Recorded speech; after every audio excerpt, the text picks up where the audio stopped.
And we are live. Welcome to the Friday Night Chat, formerly the Friday Night After Chat. This is episode 79. Um, we're an open panel show, so please join us. The link is in the description. Please subscribe to this channel, First Irregulars live streaming, or subscribe to our main channel, The First Irregulars. Um, we can jump to the panel. Kelt, any opening thoughts?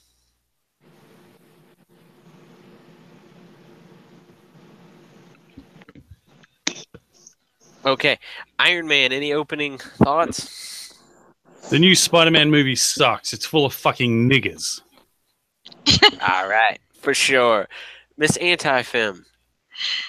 Oh, my opening comments always suck. Hello, everybody. Zach, any opening thoughts? Let's get it on.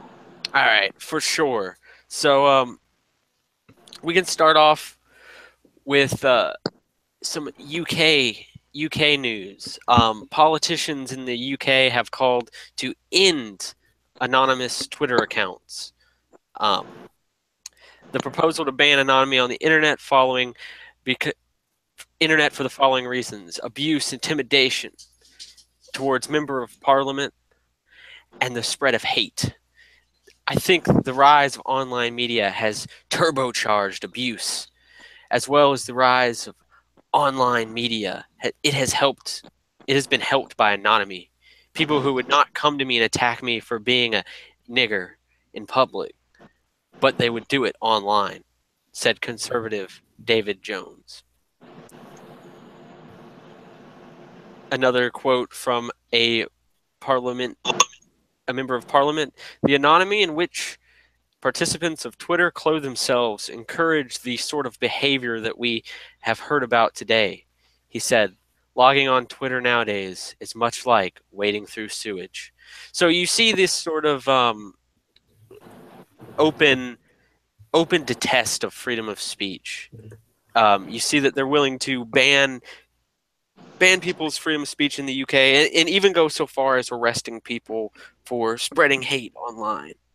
And of course, that hate includes, like statistics and facts about IQ. And you see this sort of hatred of freedom of speech. What do you guys think? I think it's bullshit, obviously. And, when they say fucking hate is bad, hate isn't fucking bad. It's just a fucking word, right? Like, it's just it's like war on terror, war on this, war on women, fucking this kind of generalized bullshit. I'm old enough to remember when, hate became a thing. Like, hate is, bad, right? So that we're going to stop hate. No, you fucking not. You're trying to fucking censor people's fucking honest opinions, and that's what you're getting for a change is someone's honest opinion. If you fucking hate niggers, if a guy hates niggers, for example, like a hypothetical person, like suppose I hated niggers, for example, right? And I was in an alleyway and there's like 50 fucking niggers in a dark alleyway. Am I going to give them my honest opinion, right? So but from when I'm not fucking surrounded by a bunch of fucking niggers, like I'm going to give you my honest opinion. What do you want, the truth or bullshit? If you don't want the truth, go watch fucking CNN. Well, and that's what you see. You do see this hatred on, particularly the left, but people in general, of this idea of like anonymous people online, anonymous Yes. people, and it's because you kind of on an anonymous board. Or just any anonymous platform, you sort of get a honest feel more often. I mean, sure, there's going to be trolls and people trying to, troll people, do whatever, but as you kind of get the general sense of what people actually believe, and I think that's why the anonymous internet users are probably the most valuable one. Have probably valued. I've probably gotten value from them more so than every face fag that I've interacted with, because the whole of them are able to give their honest opinions about things without,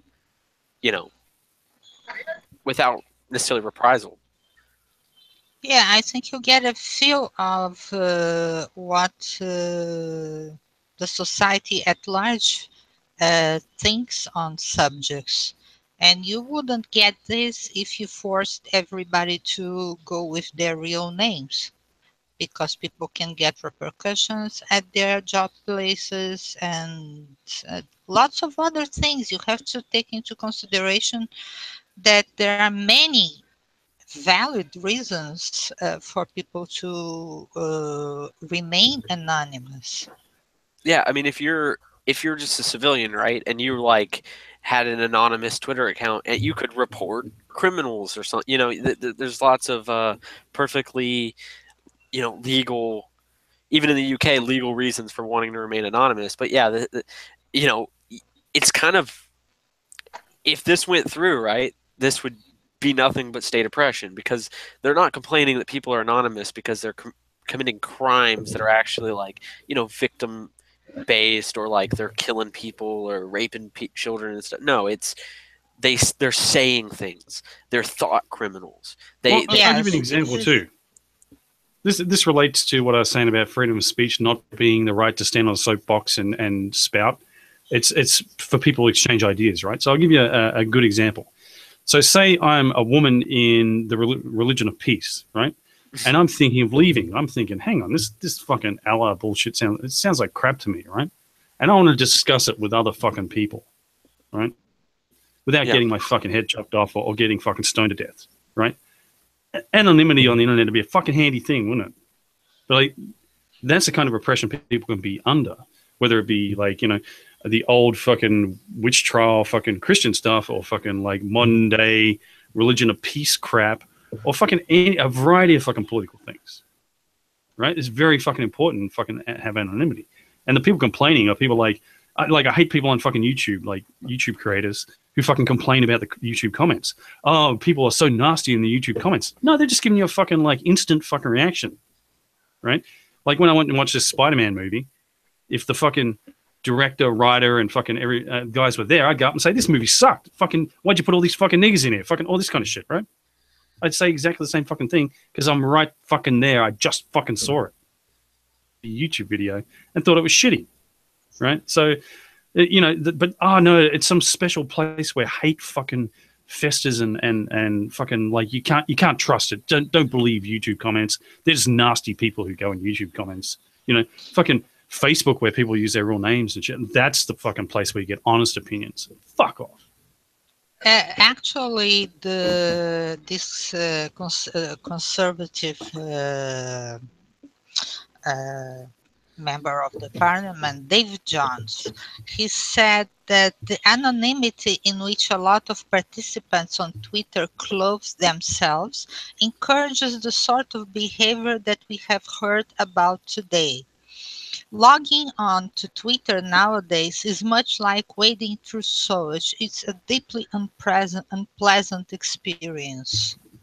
So now they're gonna regulate because it was unpleasant that they didn't like it.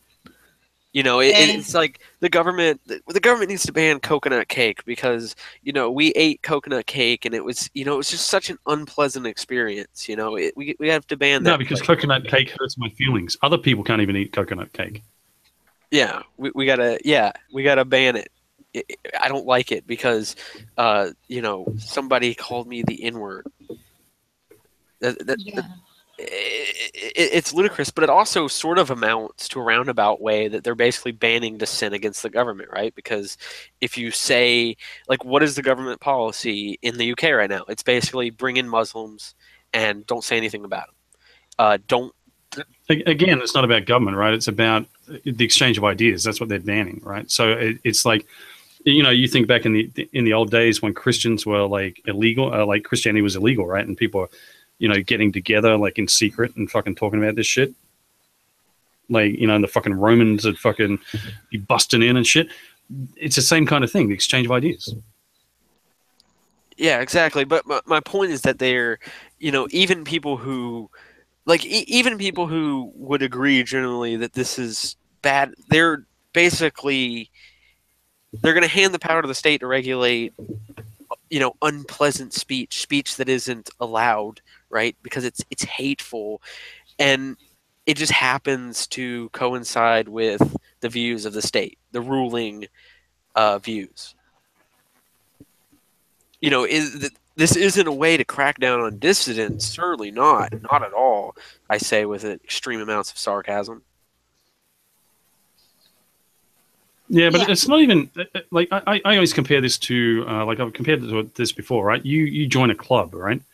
And a member of the club comes up to you and says you have to wear a tie to get in here, right? And the club's never had that rule. There's no posted rules or anything like that, right? It's just they just would like everyone to wear a tie, them personally, right? This is the kind of shit. Like, oh, you move into a neighborhood and they say, oh, you know, everyone should mow their lawn fucking, you know, 1/8 inch or some fucking shit, right? Some fucking nosy old biddy, right? It's not even just the government. It's like these fucking interested parties, and they're petitioning the government, obviously, to fucking pass laws, and that's a problem. But, like, these people should be told to fuck off, like, straight away. Like, it's none of their fucking business. It's not the government's fucking job, and that's why. You know, it's your fucking property. You're fucking like, okay, if they want to get the fucking laws changed, I mean, they can petition the club, and then fucking as soon as they do post, you have to wear a tie. I can decide whether I want to fucking go into that club or not. Well, it really bothers It me. just starts out, and it's like, if you scream government conspiracy, you're fucking kind of missing the point. Yeah, I understand. So you're just saying it's beyond just the state, right? You're saying that it applies to everyday life as well. Well, I mean, that's where it starts, right?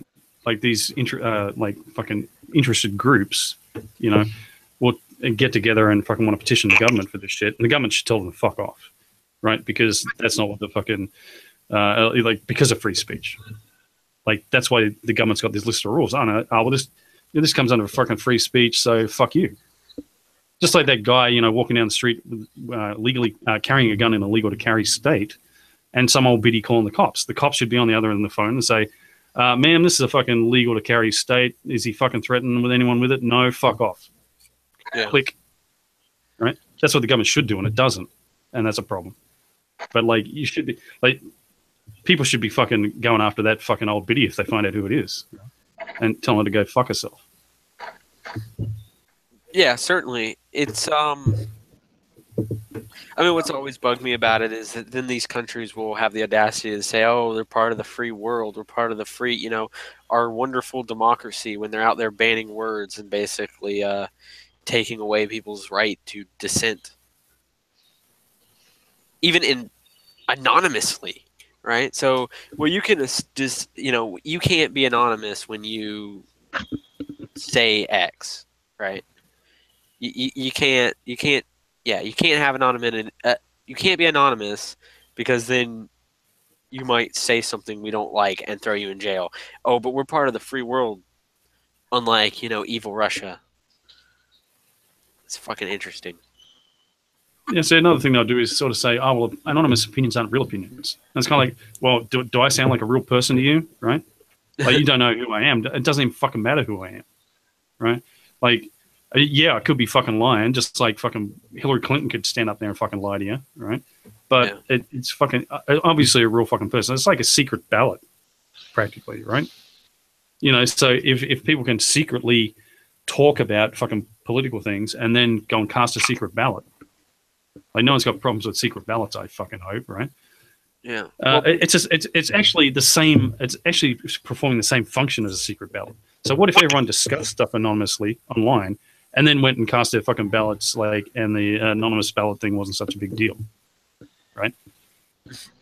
Actually, it's historically, it's a complete lack of understanding of the internet as a medium. Because since the very beginning, people used handles from the times of the BBS. Trying to rule by state allowed speech, it's kind of... Well, it's funny to me because these same people would have taught me in class, you know, 7 years ago that you should never put your real name on the internet. And now the same kind of soccer moms would be, oh my God, people are using handles. They said the N-word. Oh, we vey. Right? They're the same kind of fucking people. They have no, yeah, they're definitely not familiar with the internet.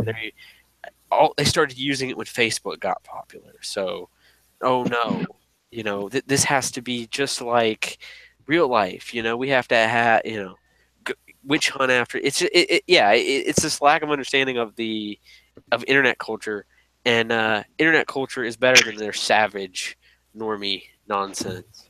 I wonder if the same people get upset, when they're watching Aladdin and Jasmine like dresses up like a commoner and goes out in the street. Oh no, that's fraud. That's terrible. Fucking, people. You can take on the mantle of fucking anonymity for a lot of fucking reasons, and they could be good or bad. Well, I recently started using 4chan, and I've actually gained a lot from it. I think that everyone here will, vouch to some level of, being anonymous. 4chan? You sick fuck. Hey man, Poll's pretty based. I gotta shout out all the neats on Poll. Well, you do not talk about fucking 4chan. That's the first rule. So you just failed. Yeah, well, they call me a Reddit fag all the time, so it's fine. With that, we can kind of segue to the noble savage, right? Because actually, there's a related topic to that I just heard about, and some reality show starting up apparently, where they're going to be chasing down anonymous trolls. Like that's going to be a reality show, which I suppose if you've got the time on your hands, I suppose you can do that. Because Jim, Mr. Medica was saying like someone was targeting him apparently, or supposedly they said online they were going to. So that would be interesting. Oh, really? So they're gonna go after anonymous. That's an interesting. I At least that's a private effort. Oh so yeah. Anything, if they just want to go after anonymous people, yeah, okay. Can't see Certainly. why not. It'll be interesting though. It'll. I don't And we know. go, oh, that troll. They're a person, and they've got a real name, and they've got a job, and they look like something.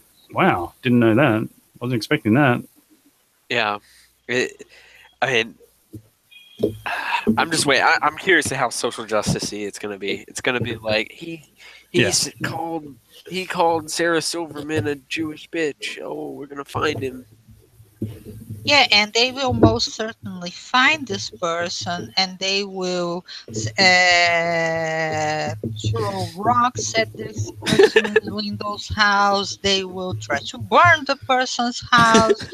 They will call this person nonstop. They will call this person's okay, I just want to tell people. Workplace. Yeah. I just want to tell people if they come after me, pepperoni, deep pan, and with extra chili flakes. I fucking love them, right? So if you're ordering me pizza, just make sure you go with the pepperoni, because I'll probably buy it when they get to the door.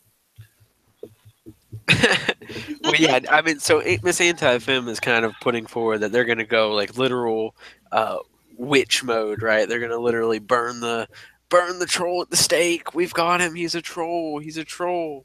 He said the N-word. Well, I'd recommend anyone who becomes a target of that to pull out a camera and start recording these people. That like when they come after you, because they're going to have to have a film crew or something like that, or something like that. Start filming them and start do a little story on that.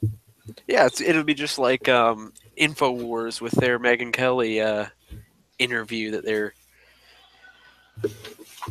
when she came to interview him, he recorded it all and, is screaming about how he's caught him lying and that they edited it and the pieces are totally separate and whatnot, which is pretty believable. I haven't personally seen the tapes or whatever, but that tactic is definitely something you should do. We have the documents. Well, recording events that happen when you're dealing with the media or potentially the criminals or the state or whatever is very valuable. Well, I sort of think if you had like a personal recording system, and it's uploading all the fucking time, but only you've got access to it, that would probably come in handy a lot of the fucking time, right? So, but the only problem is if someone gains access to it or subpoenas it or something like that, that would be a problem.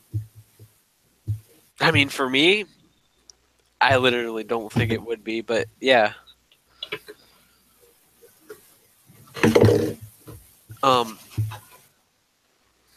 Okay, so we were speaking about 4chan.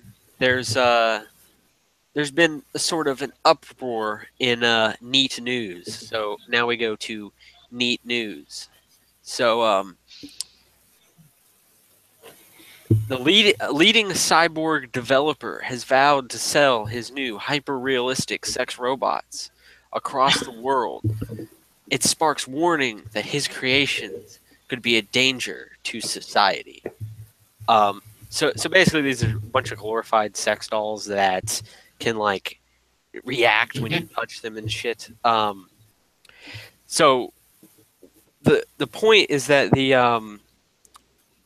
in the report from the Foundation for Responsible Robotics, they're basically saying that they're very concerned that lifelike sex robots could pose a danger to women and children.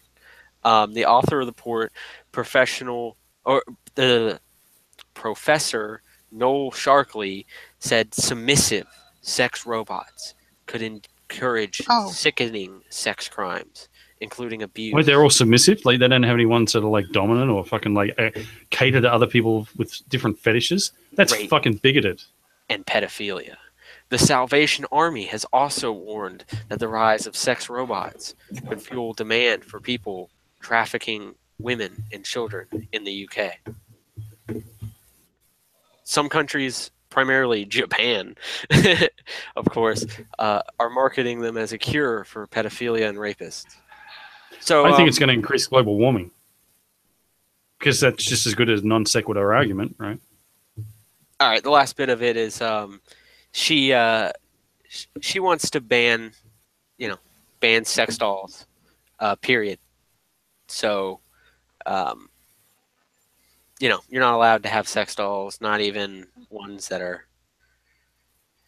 Well, the feminist default position is that pornography is very dangerous, and there are sex workers exclusionary feminists. They do not permit that anyone who worked in the porn industry or is a prostitute or something can join the cult of feminism. Well, you could make more of an argument that pornography and prostitution are actually bad for society. You could even make the argument that promiscuity is bad, right? But the idea that somebody made a fucking fleshlight that can say a word, and now it's a danger to society because this is somehow going to encourage people to go rape real women, is absolutely absurd. No, actually, you were missing one thing that you are not acquainted with. It's the argument of the objectification of women. It's the same fucking thing that Anita Sarkeesian has been beating the dead horse on her feminist frequency, that sexy female characters are dangerous. She uses the word pernicious because if you are playing a video game and there is a female character that is appealing to the male gaze. Well, Anita Sarkeesian says that. Yeah, she. I haven't listened to anything she's ever said. I've been too busy thinking about what she looked like naked. Her entire argument on objectification is leached from one person called Martha Nussbaum. She's got nice tits. And what Anita believes, and it's quote in Google Scholar, as actually something that is a study. It's not a study; it's her personal opinion. It's that male cis male gamers you from playing with the sexy characters will objectify women in real life. Yeah, but So, the game, so you, but like, hang on, I'm having trouble with English. But you said that Anita Sarkeesian is against male gays. She never said that because she's from the third and fourth waves, and so she preaches the intersectionality. So she cannot she's say against anything. cis straight white male gays. Yes, she goes. Okay. Yes, Hang on, how can you be cis? How can you be cis and straight and be a male gay? So there. she's like No homophobic. She's gamers. against male gays. Is that right? No gamers. That's not what I said. Yeah, it's just the. I was fucking with you. So this argument of a doll, because the doll or the robot or anything is passive and it's submissive, so that's why they are so against this, because there is a call to give artificial intelligence human rights as a provision for the future when androids exist. Well, yeah, it Yes. becomes this idea of they're saying that it's bad because it quote like is programmed because they go on to like this dude's made the AI, it can react to touch, so like it enjoys quote unquote like when you interact with it to not get. But it's strange that they use this term like submissive sex robot. It kind of it's just interesting. It's an interesting example of it. I didn't really think about the feminist aspect in it, but I'm sure that's what it is because she starts using this sort of submissive sex robots. There's been a lot of talk, which I find interesting, about if it's going to cause social problems when these robots roll out and become cheap enough that they're as common as other degenerate Can type you stuff. switch off the thing where they make a noise? Because I was thinking, like Bill Cosby might get one. He might not like it if it's making noise. You can probably strangle it. Let's put the button way down in the throat, so you just really get in there and you can turn it off. I think another important issue. When he sells these sex dolls, what's the most popular? Is the fucking the white ones or like the Leslie Jones fucking black model? Because I think the market has spoken. And we'll see that. You guys can't see the image of one. The face is very creepy. It's like a gook face put on a white white woman's body. But yeah, no. You'll definitely see feminists go in a tissy fit because one, it's objectifying my women. It's objectification. It's gonna make you're gonna have sex with one of these robots, and then you're gonna want your girlfriend to be submissive or something, right? And then also the robot isn't 800 pounds, an 800-pound black woman, that's got purple hair and doesn't need no man. So this you can pinpoint this entire argument against the sex robots back to feminists, because they are backing this argument of the objectification. You cannot objectify, for example, a woman in real life because you enjoy playing video games, for example. Well, what Free is Falcon what is is saying that it will make feminists obsolete. It's difficult to eradicate this cancer. well, do you feel that maybe feminists are scared that men would rather have sex with creepy soulless robots versus them? Or This What's the difference? Well, I mean, do these things have heating elements in them so they got cheap body temperature? Because that would be better than fucking a feminist. the problem is most of them think that sex is a rape in and of itself, that penetration is rape. So they are not concerned all for sex is rape. themselves. They are concerned for all the other women. So they wouldn't. They And- don't want it. Because it to make other women more compliant, and they want women to listen to their narrative. So Well, it's an I think interesting feminists see twist. that a man's desire to stick his dick in things like is like, you know, is a tendency to rape, right? Like they see that it's like he wants to rape. He wants to penetrate things, right? And so, you know, No, like I'd conversely argue that all women who men- want to be penetrated are like All rape. men are born rapists. You know that. I mean, I don't know. That's their narrative from Well, the I think they're fucking most.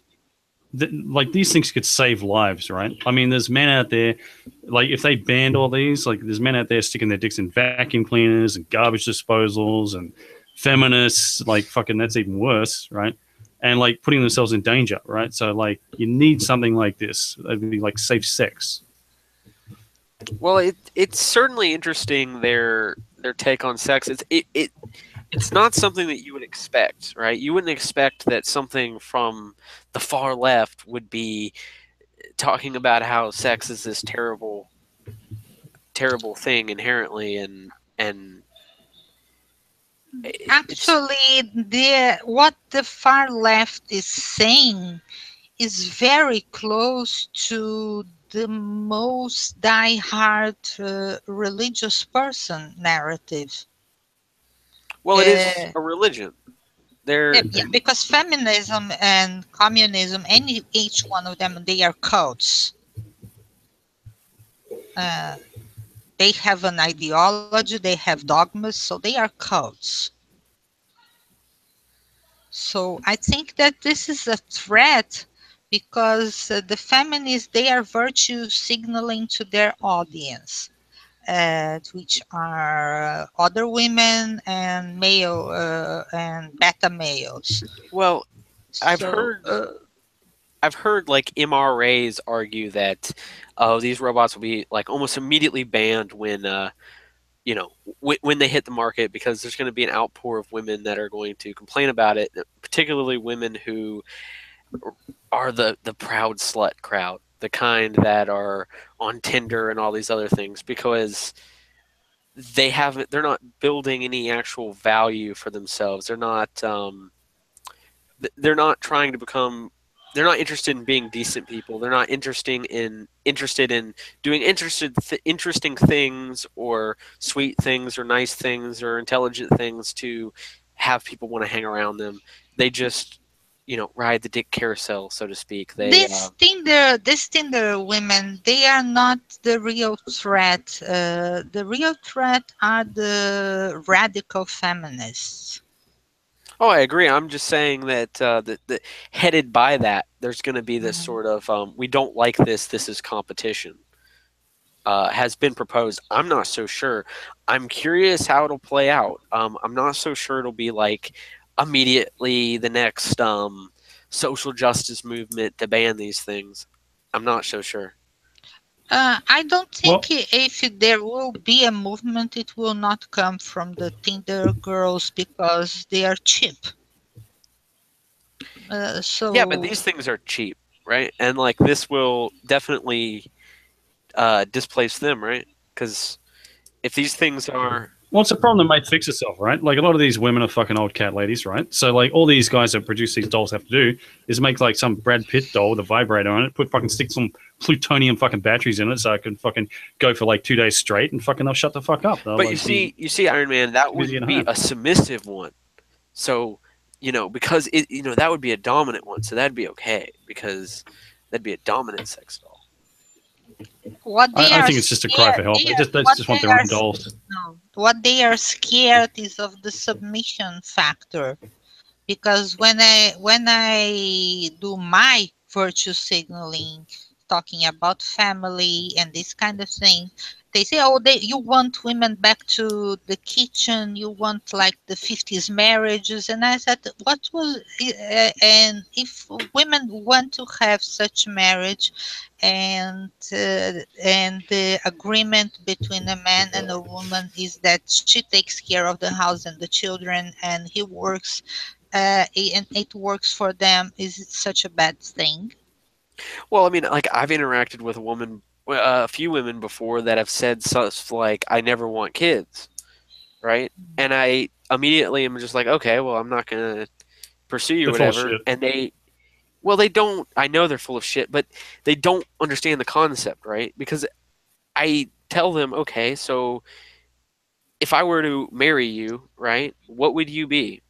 We're never gonna have kids. You're gonna be my wife because why? What do you necessarily provide if you can't? It's just this sort of attitude of like sex, right? And I think the answer to all this and why feminists are like against these things can be summed up with a joke, right? So like there's this joke, why does your wife close her eyes during sex? why? She can't stand to see you having fun.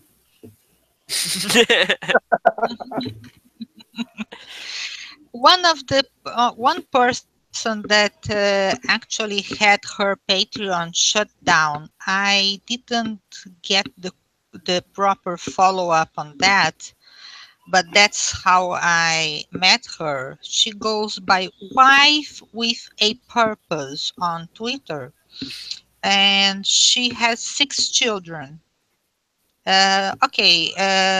She is a Mormon too, but that's not the point. What color? She has a channel on YouTube, and she teaches, for example, what to do with children during the spring break. And she also virtue signals about white people and this kind of stuff. What's But the he culture? talks, Or what color? yes, What color are the yes, kids? yes. What race are they? Yes, he has the race component, and that's why her Patreon was shut down, because she's racist. Because she has But white kids. yes, because she's white with 6 white kids, Oh, that's and racist. very racist. And she posts pictures of white families, and she talks about family, children, and how to deal with that. So, how to make the spring break productive with children and this kind of stuff. And it was totally absurd that they shut down her Patreon. I was looking at her house, lots of handmade stuff. The house is not, it's a simple house. So, yeah, she needs that Patreon. But what's you know, you would think, and I'm just, you would think that feminists, if they're deducing that any intercourse with a woman is rape, and wouldn't you conclude from that that something like these dolls would be good because you could have sex with it because you don't want to rape your wife or your girlfriend, and then you just interact with your girlfriend and you don't even have to worry about the sex component, so you never degrade your wife, right? But they're not, of course, logically thinking this stuff through like any leftist. They're just My feels. my feels, and my objectificate my victim group. You guys ever heard of the Madonna whore complex? No. It's like you treat your wife like some virginal fucking, the Madonna, the fucking, not Madonna, but the Madonna, fucking like some virginal fucking fragile thing. So, but, like you won't treat her sexually rough at all, right? But other women you would, right? So it's kind of like Why is that? it's just like a mentality, right? This particular complex, right? Okay. So and you know, she might be craving that, and you might not know, right? So like, this is kind of like a mental attitude you can have that's fucking off base, right? So it's kind of like feminists. It's like some men have that, and it's like feminists have fucking got that, right? That if you're having rough sex with a woman, they're always going to hate it. You know, this kind of thing. It's disrespectful in some way. It's not making love and blah, blah, blah. You know, that kind of shit. It's along the same lines. Which is interesting because I, you know, like Lacey Green and other feminists or whatever, they'll talk about, like, I thought they'd talk about rough sex and shit, anal sex, all kinds of fucked up, you know. Yeah. Well, she's a whore, so you know. But it's bad because it's what you would expect from a bunch of you know, mid-tier women at best, right? Just this sort of emotional, doesn't have any logical consistency, not really based on actual facts or evidence. And as somebody that like has been to a college campus, I can tell you that that stuff is always going on there. Like you know, posters everywhere about call this number if you're raped, you know, and you know, they did a thing where to spread awareness about rape, they were going to have anyone off the street make a sign and they'd put it up as long as it was topic about rape. So, and I asked the girl, I said, well, if you wanted to spread it, like facts about it, like you want to spread awareness, wouldn't you go like get actual statistics and facts from like reputable sources and then put that up, not just anyone walking by? And they couldn't answer that question. Yeah, this actually reminds me of like, you know, when there was alien abductions like decades ago, 70s, 80s, that kind of thing. All these nut jobs were like going to these fucking psychiatrists, psychology type people that do like regressive fucking memory things, you know, like hypnosis and shit like that. Yeah. And regress them back in their memory, and they'd actually be suggesting, you know, like it's like this subtle suggestion thing where you say like they say, oh, I saw a light, and you say, oh, what did the craft look like, you know? And then they're thinking of a craft, right? When they originally it was just a fucking light, right? So like, and then they sort of implant all these fucking details, and it's not because hypnosis works; they're jerking each other off, right? But like, you can imagine this is the same sort of thing, right? Where like a woman had sex, and you know the guy jilted her, or fucking, you know, it's bad sex in some way or something like that, but it wasn't rape. They talk to a feminist, and they're like getting this fucking regressive memory therapy, and of actually fucking believing that it was rape, you know, like because they get all these fucked up definitions of what rape is and all this kind of thing. You know, you just got to add in the like, because the pseudoscience isn't like some pendulum dangling fucking bullshit. It's not as clear that this is what's going on, you know. But I mean, as soon as that became clear that it was this hysteria, you know, like you can discredit the hypnosis thing, and it goes away. You know, I'm waiting for this kind of thing to like get officially added to the fucking feminist narrative on college campuses and stuff. Oh, you know, we know this happened because she regressed back in her memory and remembered, you know, getting a drink spiked and all this kind of shit. I mean, the drink spiking thing is supposedly a thing that never happens statistically, right? It is so fucking rare; it's just unbelievable. But like, all these women are panicking about it, and you know, they drink alcohol and they fucking lose their fucking memory and shit. They get drunk. I mean, you see I've seen all kinds of stuff online that's kind of similar to that. There's a lot of what goes on is like, if you tell the women like don't go get blackout drunk at parties at people you don't know and stuff, they you're victim blaming, right? Like don't you know it's just irresponsible, like their irresponsible behavior and having a bunch of like, you know, promiscuous sex with, you know, guys they barely know and stuff. That's victim shaming if you tell them that that's probably not a bad idea, because it will increase your chance of being, you know, taken advantage of. That's an bad. ought versus is argument, right? You ought to be able to fucking walk on the streets and not get mugged. You ought to be able to fucking go and drink at a bar by yourself and fucking not get raped, right? but that's not how shit is, right? For a lot of fucking reasons.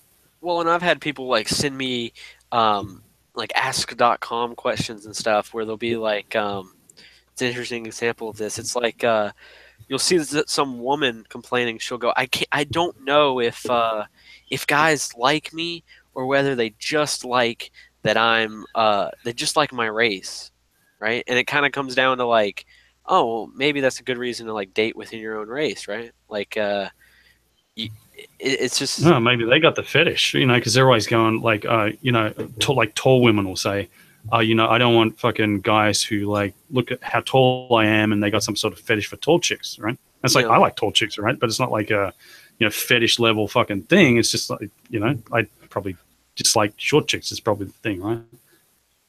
yeah, Fucking exactly. But that was the question. Yeah, They're like, I can't tell whether they like me or just want me because of my. It's like, yeah, well, if that's really that big of a concern, yeah, it's like, well, if it's really that big of a concern, just date an Asian guy, right? Like, but it goes back to that joke. Like, they don't want to see him fun. They don't want to see like that's their big thing. Well, this guy is getting what he fucking wanted, like his fetish, right? And like, why would you give a fuck? Like, if you fit the bill, why is that a bad thing, right? Like. There's that to it as well. Well, there's a lot of it seems to be a thing with a lot of women that they'll be attractive and that will attract somebody, but they don't want that to be the thing that attracts people, or they claim that. It's a very strange thing. I don't understand it.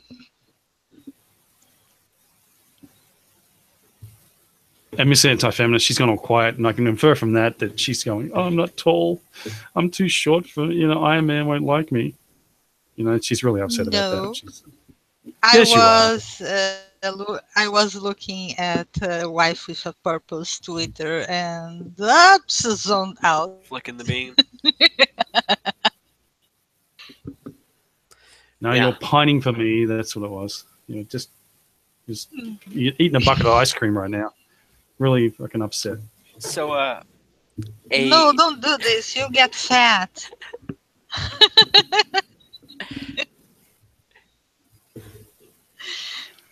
I always eat a big jug of Ben and Jerry's after the show and cry.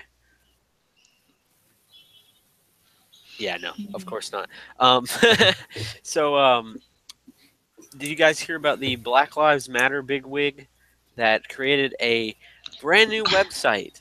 And I kid you not, his symbol... Niggas can't use computers. You had a white guy do it. That's what you mean, right? His symbol his company Suspected Words Database. Basically looks like a swastika. It's got this like blue. You can kind of tell it has these like little red integrated circuits, but there's 4 of them with a white aura around them, interjecting a square that's tilted sideways. So it's a swastika.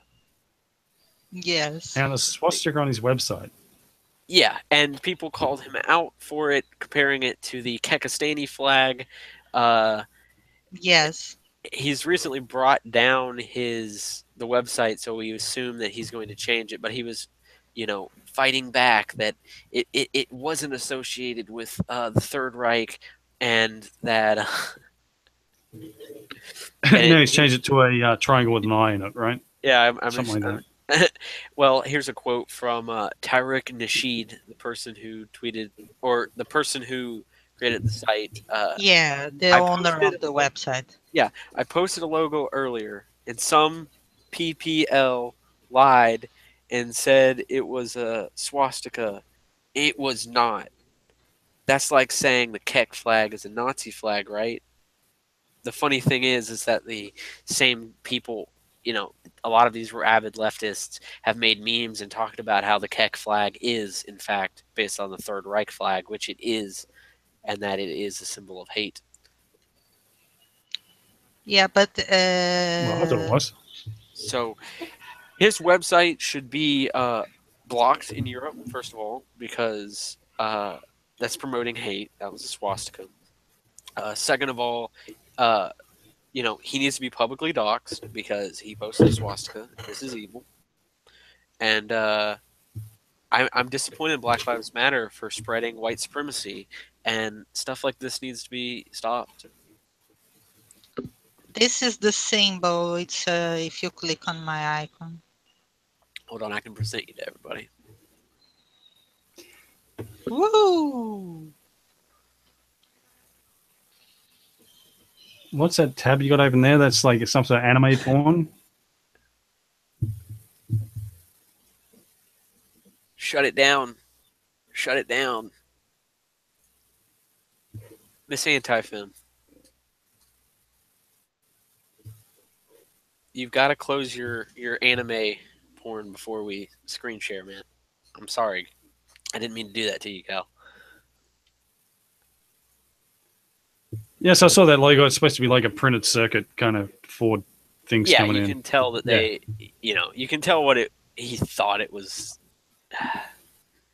I don't know how he looked at that and didn't think that people were gonna. Yeah, I mean, so I've done graphic design, professionally, right? And it's kind of like it would be so easy to fucking make something that's gonna tweak people accidentally, right? Like it looks like a dick or some fucking shit, right?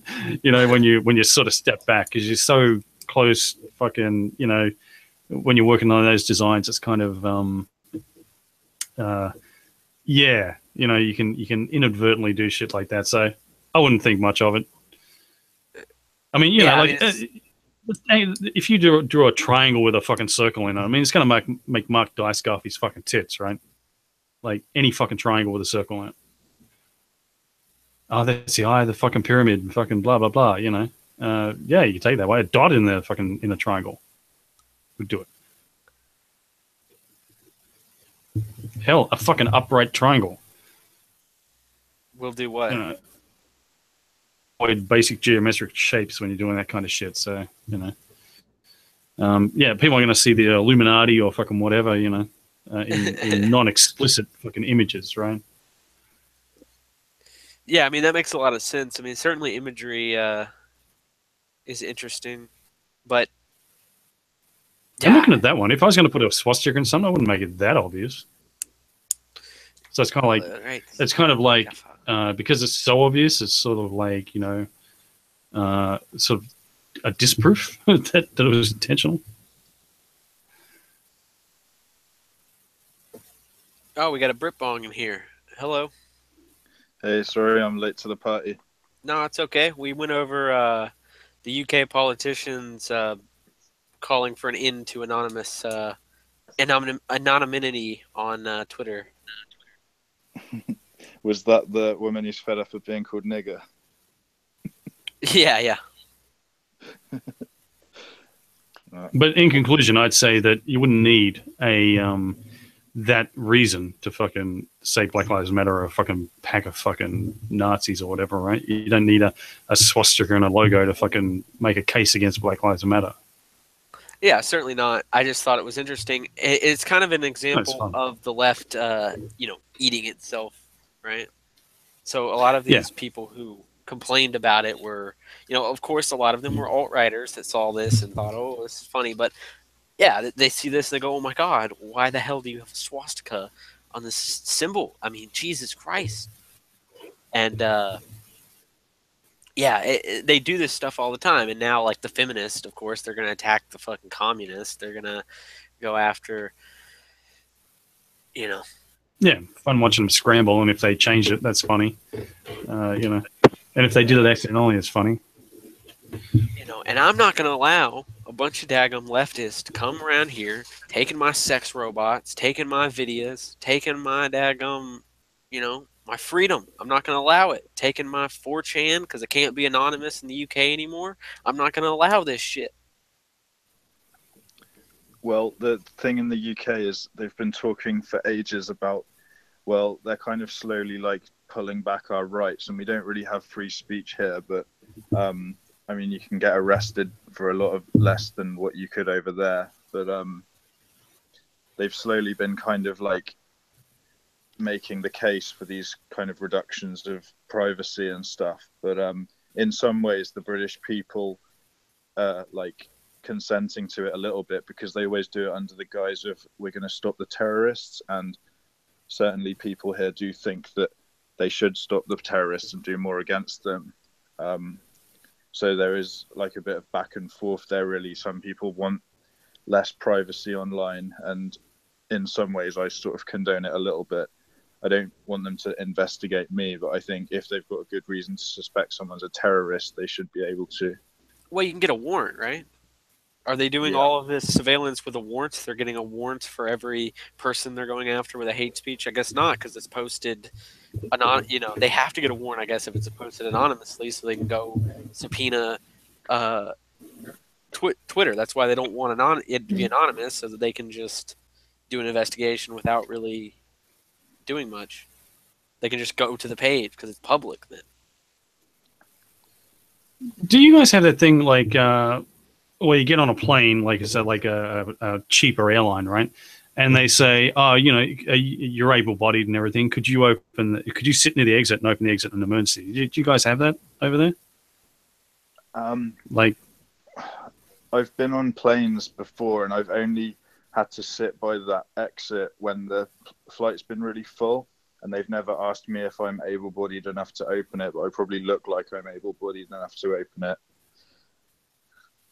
Yeah, because they got some cut rate airlines like here at least where they do that. They intentionally, so they don't have to have more staff on a plane or whatever.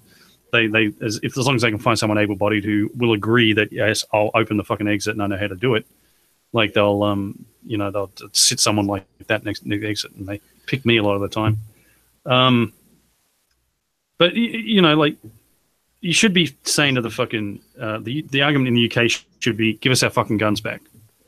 Say, oh, we need more police on the streets. Oh well, just let me have a gun, and if I see a guy driving a fucking truck, I'll shoot the tires out or I'll shoot through the windscreen and shoot him. Right? Like, give us our fucking guns back, and we'll take care of it. Like, we'll protect our fucking selves. That should be the fucking argument. It's actually that argument's been raised here. I do totally agree with that, but there's like a really strong sentiment in the UK that like very anti-gun sentiment, and people often cite like stuff that's gone in the USA, but a lot of people don't know a great deal about gun laws and like the circumstances under which mass shootings happen. But there's like a very bad like media portrayal of mass shootings here, and you've seen Piers Morgan. Like I would say Piers Morgan probably represents the general consensus in the UK about gun laws. So. This is an interesting thing Americans probably don't know. It's probably worth talking about it, but it happens over here too, where they say, oh, in America, they've all got guns and they're fucking crazy. And look what, we don't want to be like America, right? So like they use this as an anti-gun thing, right? If we had legalized guns here, which we fucking did for a long fucking, plenty of fucking time, right? There's only a recent,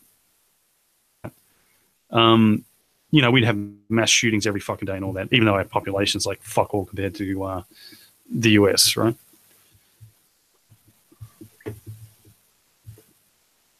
But it's not a valid argument.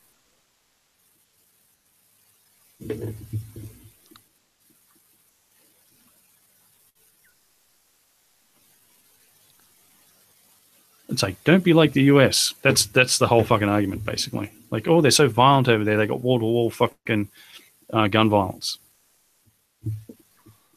Yeah, and actually, in the UK, we have like a much higher rate of knife crime than they do in the US. So like I understand it's a lot harder to go on a killing spree with a knife than it is with a gun, but people are always going to be violent, especially poor people and like immigrants, and they're going to use whatever weapons they have to hand. And we've actually got a huge problem recently of acid attacks in the UK, and they're spiking up massively.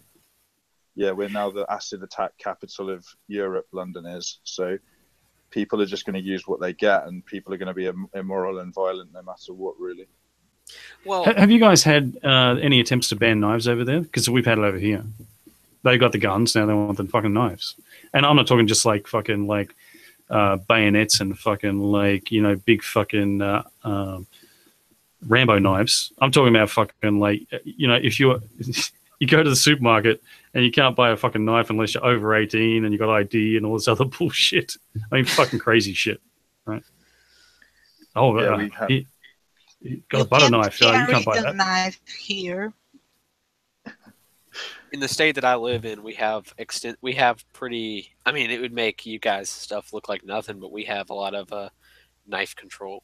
Can't be over a certain length. It can't. It can't open automatically. It can't. It's actually pretty common in southern states, the United States, and northern states especially. Yeah, we have laws here like no longer than 6 inches. It probably has to fold up. I mean, like kitchen knives are obviously acceptable. You can't carry them in public. You can probably have like a basic pen knife or Swiss Army knife on you if you've got good reason for it.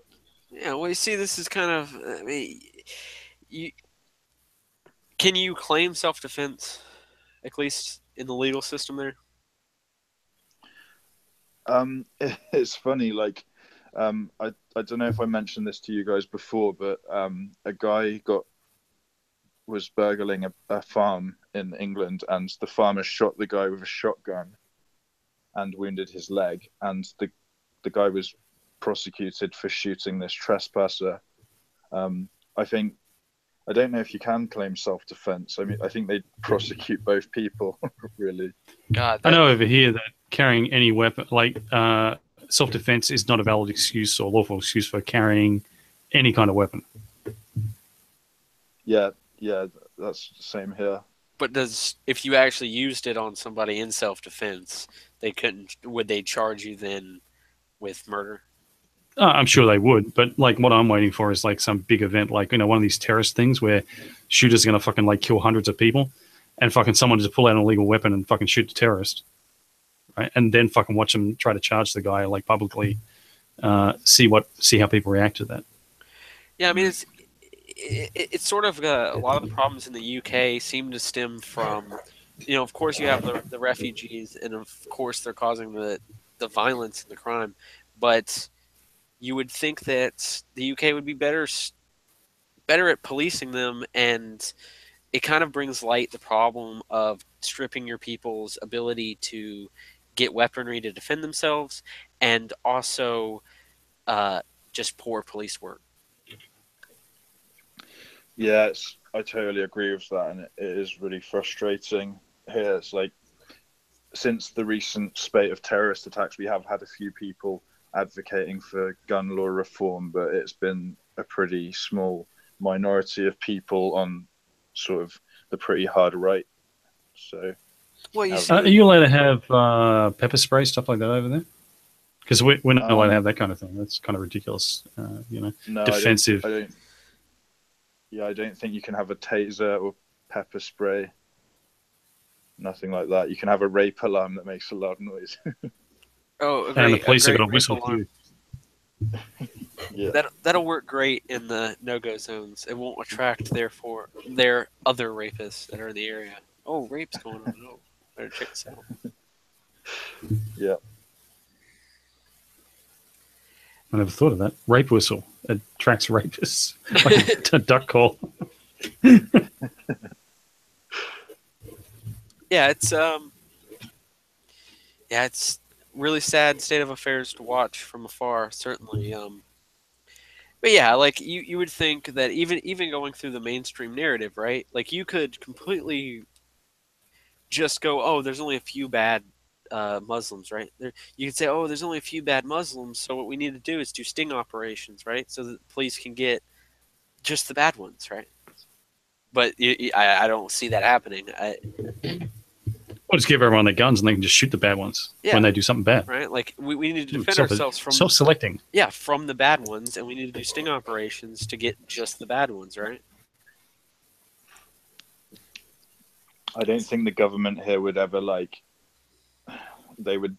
you'd have to drag them kicking and screaming to like get gun laws for people to own guns for self-defense. I think like partly the government here is really scared of like kind of uprisings and stuff, and that's what's so great about the US Constitution. It like allows you to have a militia and the right to bear arms and everything, because they foresaw the kind of like tyranny. But basically in England we've got the tyranny, and the tyrants don't want us to have the power to overthrow it. Yeah, it's a really funny thing that happens when you allow them Well, when they take your guns, that all of a sudden, it doesn't matter if they want to replace you. It doesn't matter, you know. Trust us, man. Our monopolistic police service is going to work great unless the state has like some ideology that like says it can't police certain people. But that'll never happen. And speaking of that, right? Like, go back to my point, like that I consistently make is like you can see by the no-go zones, right? That tyranny is not like this big top-down fucking instantaneous thing. Usually, it's like these no-go zones are an example. Like that's where you would fucking need to defend yourself. That's where people should be fucking defending themselves, shooting rapists, shooting people who attack them, stuff like that. Like fucking Tommy Robinson, when he goes into one of these places and protests and gets attacked, physically attacked, he should be shooting these guys, taking them out of circulation, right? And it doesn't happen in a big fucking one-on-one battle. It's these local areas where shit gets real, right? And people should, that's what people should be responding to. If I want to exercise my rights in those areas, I need a fucking gun.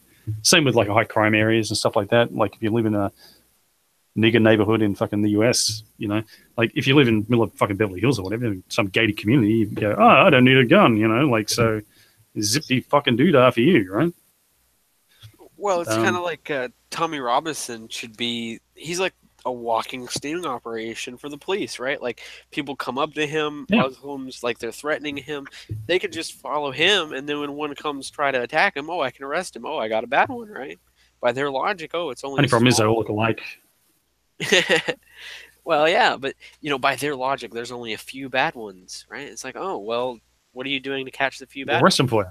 Yeah, but they don't want to admit that because it's actually quite a bit of ones that support the badness, will cover up the rottenness, I think. Yeah. And actually, I'm serious about taking people out of circulation, right? Like, not just putting them in jail, but sometimes, like, fucking being justified to shoot someone dead, right? That's a good thing if you take them off the fucking street. Like, you get a reduction in the number of criminals overall. Like, it's just a system-wide sort of thing. But like I said, there's kind of value in taking, if you can do it, right, making them live by their narrative. And that's the kind of pressure that you should do, I think, strategically. So, it's not all bad Muslims. Okay, so you obviously support X policy because they're not all bad. But no, of course not. That would be terrible. That leads into another story like I was talking to you about earlier. That's a pretty good segue. I'll just get the story up. So in the New Hampshire story I was talking about, a Congolese immigrant, I didn't know Congo, they were called Congolese, Augustin Bahati, 33, escaped a Manchester, New Hampshire prosecution on 6 domestic violence charges when his lawyer successfully convinced a city prosecutor his client lacked the cultural competency to effectively participate in our American justice system. So this is actually interesting because this is written by Lionel of Lionel Media. You might have seen kicking around on YouTube.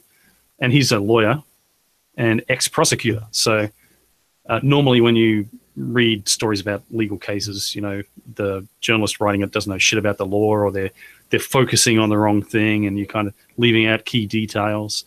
And, if you went and looked at the case, it'd kind of make more sense. It wouldn't seem unfair or whatever. But this, this is a lawyer's opinion. So, and lawyers can disagree on shit. So this is one lawyer's opinion. So this guy beating his pregnant wife and, violently, like not just a slap or something like that. And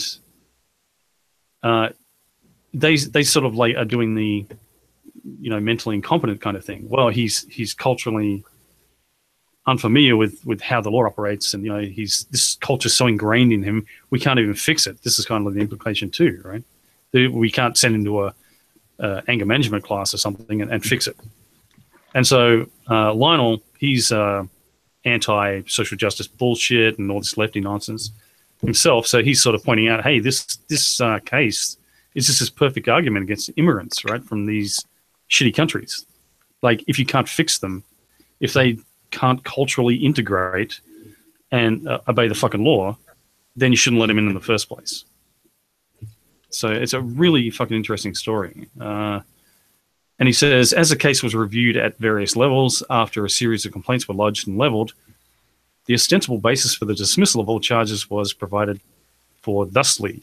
The 6 domestic violence charges against the defendant were dismissed because attorney, Manchester prosecutor Mueller, did not challenge the finding of the forensic examiner that Bahati had cultural incompetence. So they could have challenged it, but they didn't. You know, they might have won if they challenged it. In particular, it's worth noting that the term "not restorable" is usually used as part of psychiatric or sanity aspect of competency. So you could be restored to mental competency, you know, within a year or something like that. This seems to suggest that even with the most targeted and comprehensive programming available, Mr. Bahati suffers from such a cultural incompetence that no restoration or introduction of cultural competency and coherence is available. So it's just this perfect argument on a fucking silver platter. If these guys can either integrate or they can't. If they can't, they shouldn't be fucking let in. I totally agree with you on that, and it reminds me of crazy, insane stuff we've had in Europe, like in I believe it was in Germany or Austria. There was a middle-aged migrant man from Syria, I believe, and he was in a swimming pool, and he basically raped a child in the changing rooms of the swimming pool. He got caught, and his defense was it was a sexual emergency. I haven't had sex in 4 months. And he got totally let off the hook. It's like, how can we if we're letting these people in, they need to be punished in an emergency? Yeah, it sounds funny, but like it is real. He said that is so amazing. Well, first of all, that's so amazingly fucked up that he would even think that. Hang on, that isn't a valid defense. Like, Miss Anti-Feminist, you told me that you were having a sexual emergency. Fucking hell, like, you fucking liar. Oh god. I mean, no, I'm kidding. Okay, like, yeah, I remember this case. Yeah, it's another good example. Yeah, and just imagine this is where you can't allow just people from other fucking culture. Like, you have to say, no, our culture and our people are better. And when you're in our country, you can't do that. We cannot allow people to go, well, no, man, it was a sexual murder. I haven't had sex in 4 weeks, so I can just rape a child. That doesn't fly here. You have to have agency no matter how long it's been or whatever. You can't. I'm just looking at that case. It says he had because people were complaining about this, like that was a bullshit defense. What I'm reading, he was convicted, and then they overturned it later.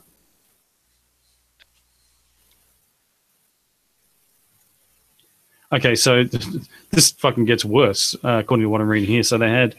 So first he gets convicted anyway, right? So that wouldn't be as bad as the New Hampshire thing, basically, right? Oh, unless the crime is obviously worse in this case, obviously. But he says, has his conviction overturned because the Austrian court didn't prove he realized the boy was saying no. So I can't speak English, so I don't understand the word no or something. That's basically what that boils down to. So, because he didn't know that the little kid didn't say no, then it's okay. Which is obviously bullshit because it's statutory rape in that case, right? But it's a bullshit defense from the start, and then it's there's it goes to a larger point and a larger problem in the West where we do not enforce our laws.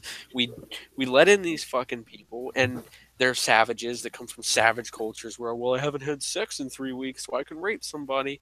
And then it's okay. See, they don't know no better. You know, they're just a poor noble savage when they go do a bunch of savagery, right? And then if you bring up that these groups are doing it, then you're a bigot because not all. It's not all. Yeah, of see, them. That's the funny thing about the feminist narrative, right? Men feel entitled to women's bodies, and there's rape on campus because these guys are walking around thinking they're entitled to. Well, that's bullshit, right? For a start, I don't think that. But you've got actually another country where everyone in that fucking country, all the men in that country, feel entitled to fucking do that. I mean, even if it's you go, oh, that's a bullshit defense that he had a sexual emergency. If they believe that in that country that there's such a thing as a sexual emergency that justifies this, right? Then culturally, they all feel fucking entitled, right? And you're going to import people from this fucking region with this fucking belief, right? Most of them are going to probably follow the law, right? But you can't fucking. Those two arguments are fucking incompatible, right? They're self-contradictory. That we don't want people who are entitled to fucking women's bodies. We got to fucking educate these people or expel them. But let's get all these fucking immigrants from the Congo. Yeah, but it's the not all, right? So they violate that premise all the time, the not all argument, and that's their argument against everything. So we have to placate to them because they don't know better. They don't know English. They don't know this, and they just didn't understand. They would have obeyed our laws had we explained it to them. It's really our fault. It's our fault for not integrating. But then if you say, hey, I don't think we should, bring people in, that it takes a lot of effort to teach them not to rape little kids. Well, not all of them do, right? But it's like, okay, but they're coming from a place where it's okay. And none of these leftists have actually went and looked into like child rearing, for instance, in like Papua New Guinea and like a lot of these African tribes. It's horrendous. It's full of incest, rape, unspeakable fucking cruelties. If you dropped one of those people in, right, it would be assumed, okay, yeah, they're probably going to commit crimes. But then they think, okay, but then the ones that are in the village outside of that tribe, right, are they going to be much better? Often not. What about the ones from the city in the Congo? Are they going to be much better? Probably a little bit, right? But it still comes from, it's not worth integrating these people. They're not much value. On top of that, I wouldn't be shocked if fucking you went over to the Congo and said, like sexual emergency, is that a valid defense? And I said, no, what are you fucking talking about? We fucking, stone people to death or put them in jail or fucking hang them or something, right? Over here. And then they get over there and these liberals don't even check into that kind of thing and don't, well, they're just primitive. It's like they're fucking, like anyone who's black or primitive, but they're just dumb. They don't understand. Like I'm enlightened white fucking liberal, and they look down on these people and fucking, we can't expect much from these people, right? And they just fucking believe it, whatever they say. Oh, well, fuck, I didn't know it was rape, Well, you not know rape. Beautiful. Well, if they can use sexual emergency as a defense, leave a nigger and say it was a racist emergency. I'm just racist. I haven't done anything racist in months, and I just had to get it out of my system. You got to use that, Brittany. You can, when you're in court, like I had to. It was a racist emergency. I had to send that tweet. Yeah. I had to send that tweet. If a Muslim can use this argument, any man can do it. They opened the precedent. And this reminds me of another thing in Sweden now. The feminists are having women-only music festivals because... Oh, yes. Since they let in the migrants, there's been so many rapes at music festivals. They say, we've got to ban the men. It's not ban the migrants, it's ban all men. Like, all men are the problem. I read about it because I read everything that is feminist related. Their argument was not because of the migrants. Their argument is that men need to learn how to behave. I have lots of trouble following that tweet because it was in Sweden. So every comment I had to have it translated with that shitty translating thing from Google. Actually, Twitter uses Bing. It's worse. And their argument is that until men learn how to behave around women. Women will have female-only festivals. That's an interesting inversion of the not all meme, right? So like when you have this group that's doing it, it's pretty clear they'll go not all, not all, not all. But then like when you know that it is this particular group, like when you know that it is migrants that are doing the raping, then it's all men, right? No, it's this bigger group. It's this bigger problem because, you know, some of the other group very rarely rape us. I mean, it's completely not proportional. We have no view of proportionality because we're a bunch of feminists. You know, we're a bunch of left wing, Swedish cucks. But yeah, When you said female only music festival, the only thing I was thinking of was like fucking. I can imagine like a truckload of fucking like 50-pound female roadies coming in, setting up all these speaker equipment and shit, and like trying to work out which fucking plug goes in where. Like I bet they get some men in there somewhere to set that shit up, huh? I mean, are there like men allowed in the bands or something? That's what I was thinking as well. Is it like female only performers? Because that's not going to be a great festival. Yeah. And it's actually sad if you look back in time, there was a group, mostly in the 70s, 80s, ABBA. It was from Sweden. Mm. They actually have very good music to dance. ABBA's from Sweden? ABBA, yes. Yeah. I'm kidding. Everyone knows. Yes, and the funniest thing, the blonde was born with brown hair, and that one that had brown or kind of red head, she was are born you blonde. explaining obscure? You have fucking destroyed my fucking life. Like the blonde is a bottle blonde. No, what she you're telling was me? a bottle blonde. You two stop fucking gossiping.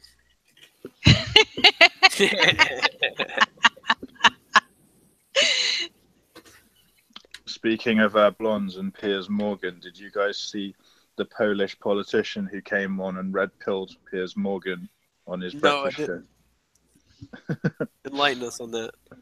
It's this like well-known.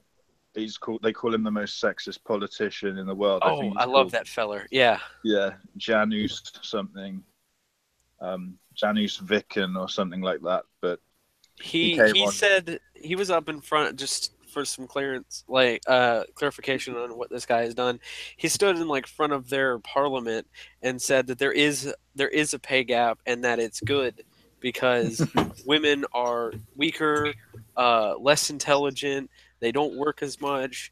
And just went on a thing, and then a bunch of like reporters, like female reporters, were like screeching and like making non-arguments, and he was like laughing at them and just dismissing them. yeah, he's like That's a what you need to do. radical capitalist. He's like. And when they say, proper men and women 1433. are Yeah, he's a equal in strength or something, you just need to laugh. he's essentially like a libertarian as well, as far as like economics and whatnot. Go ahead.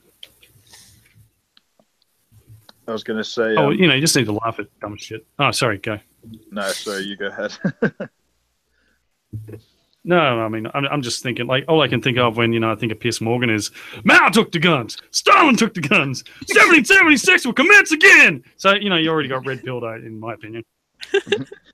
Yeah, well, I have a bit of a love-hate relationship with him because, like, I hated him against Alex Jones, and then, like, he was pro-Trump and stuff, and I thought that was pretty sweet, but he's, like, anti-Brexit, and sometimes he's just such a cuck. But he's got some breakfast show in the UK, and he keeps, like, going nuts on people. He went nuts on Tommy Robinson on there, I think. But anyway, because he was holding the Quran, and he's like, put that book up, and Tommy Robinson was like, why? Like, I'm just saying what's in this book, and he was freaking out. It kind of goes to show, like, they keep calling Tommy Robinson a Islamophobe, right? But he's able to go on national, TV and hold up the Quran and say that I detest this, that this book is bad, and denounce it. But him holding it on TV triggered a fear response in every other person on that show. So, yes, crazy. how is he in Islamophobe if he's doing things that would cause Islamic people to dislike him. Go ahead. I just wanted to interject that. Yeah, it's very interesting stuff. I'd recommend everyone watches it. It's on YouTube. But yeah, this Janus bloke came on the breakfast show, and they had him on International Women's Day, and they made a big thing of it, like, oh, the most sexist man. And basically Janus just totally dropped red pills. Like he was trying to say that women are statistically have a lower IQ than men, but he was saying it doesn't mean they're stupid. It means that like they're probably wiser than men, but they have different skills. But no, I know what he said, and that statement is actually incorrect. When people say like women are smarter than men, on average, it's actually true. Like the average IQ of women in comparison to men is the women are smarter, but they're more centered around the mean, while men are more centered around the poles. So there is smarter men than there are smart women. Yeah, most people don't know how to read that graph. They go, oh, this curve is like, there's actually feminists out there, and they'll look at the narrower, higher curve of women to compare to the lower, like broader curve of men. And they'll say, look, women are smarter than men. It's kind of like, well, you just proved the point, dickhead. Yeah, it's something like women are more likely to be in the middle of the IQ. Men are more likely to either be really smart or really stupid, basically. Exactly. So you got it right down there, right? Yeah. But anyway, the only thing that I can say about women's ability is that women multitask more easily than men. And they can have like 10 different conversations at the same time when the average man cannot follow. I'm sure they probably have on average a pretty high verbal IQ. And is there actually a metric for multitasking? Actually, the multitasking thing is supposed to be bullshit, as it turns out. Like people sort of looked at that and said, well, when you multitask, you're doing things of lower quality anyway. So women are just doing shit badly if they're multitasking. I wouldn't say. It depends on the person's attention span. Yeah, but we're talking generalities. And like language skills and the way women talk about the top of each other and stuff, that's another thing. But I mean, obviously women have got better language skills, generally speaking, and men are fucking better at like, spatial acuity and shit like that. Yeah, I mean, men tend to specialize. Women tend to generalize. Makes sense. I think it's more... I don't know. I think this would be a generalization too. Well, yeah, but I am generalizing. Yeah, but that's a generalization, so you just proved the point. Mm-hmm. No, but I mean, you see with men, you got nerd jocks kind of thing, like, right? And women, not so much. When it comes to statistics for domestic violence, men are more prone to physical violence, but women are the champions of on top of verbal abuse. Well, of course. Proxy violence, mentally fucking with you. I mean, every man knows that. Like, women will just toy with your fucking emotions and shit and just mind fuck you, Women have better verbal skills than men in average. So this is a generalization. Guys, we're generalizing too much tonight. I can't take it.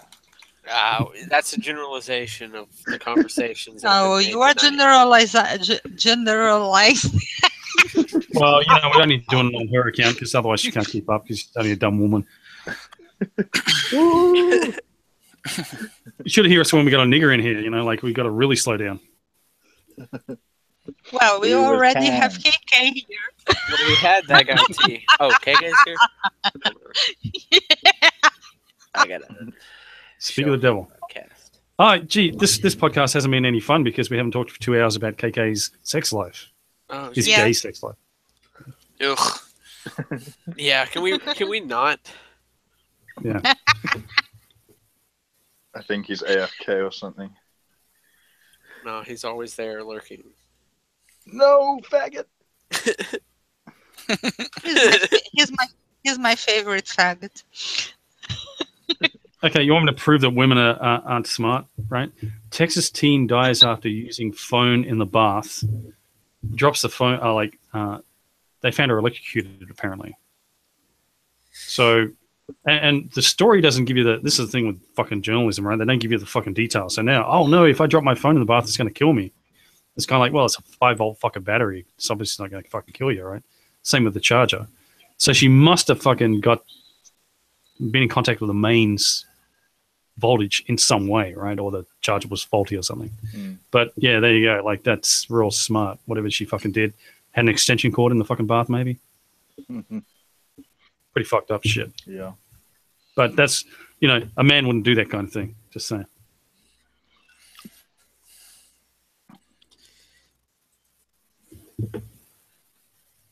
So you guys hear about the? I mean, you guys probably quite know a bit about the child who he's sick in a UK hospital, and oh yes, children would like to, Yes, the last appeal was denied to the parents to travel with the child to the United States. The child is terminal, and it's in coma. It's being sustained by lots of ICU stuff. And there is a doctor in the United States that promises an alternative treatment that hasn't been approved yet. Wanted the permission to travel with the child to try this. And the doctors who are taking care of this child said that it's not humane to keep prolonging this child's life. That's the story. But there are no death panels. That's a myth. Well, it's an interesting point, right? Because they are saying, well, the child's sick, it's in a coma, keeping it alive is, inhumane. It's not something that it's not something that could be done. That it's prolonging the child's suffering, and traveling with the child to try an experimental alternative treatment is not humane. But on the other hand, right? So this he's sick. They think that there's a treatment that could possibly help prolong the life. At that point, is it not better to treat the child, see if this works, and that kind of propels forward medicine? Right? Well, you know what usually goes by alternative medicine? It's woo. I didn't think about that. I was thinking it was. But see, it doesn't matter. Like, if you want to go to fucking Malaysia and get fucking like psychic surgery, I don't give a fuck. It's none of the government's business, right? Like, I don't like. I'm fucking a skeptic, so I'm like down on. I'm really down on that kind of woo-woo fucking alternative medicine bullshit. But this is like more the issue of whether it's the government's fucking business. Plus, I just looked up the wiki article for some straight answers on that, and it said the medical team was in the process of applying for ethical approval to do so. So it sounds like fucking more mainstream than just some fucking quack who's selling bullshit. But okay, I mean, do you know if the UK legal or the UK health service, right? So the parents just want to be able to take the kid back, into their custody and then have them flown to the U.S., correct? And they're stopping them from doing so. It's not that they're like trying to have the UK health service fly him over and then pay for the treatment. No, there was a GoFundMe or something of the sort to collect money for this, to allow the parents to travel, stay there, and they raised one hell of a lot of money for this trip. But the doctors consider that there is no possible treatment for this child, that the parents, out of desperation, would make the child suffer longer. I mean, see, like, I'm a stepfather, and my wife's Jehovah's Witness, ex-wife's Jehovah's Witness, right? So it was entirely possible that my stepchildren would end up in a fucking hospital bed for lack of blood transfusion, right? Like, if they wanted to fucking go that way. And they're a bit older, but I mean, you know, like, what would I do in that fucking situation, right? Like, it shouldn't be the fucking government's fucking business, really.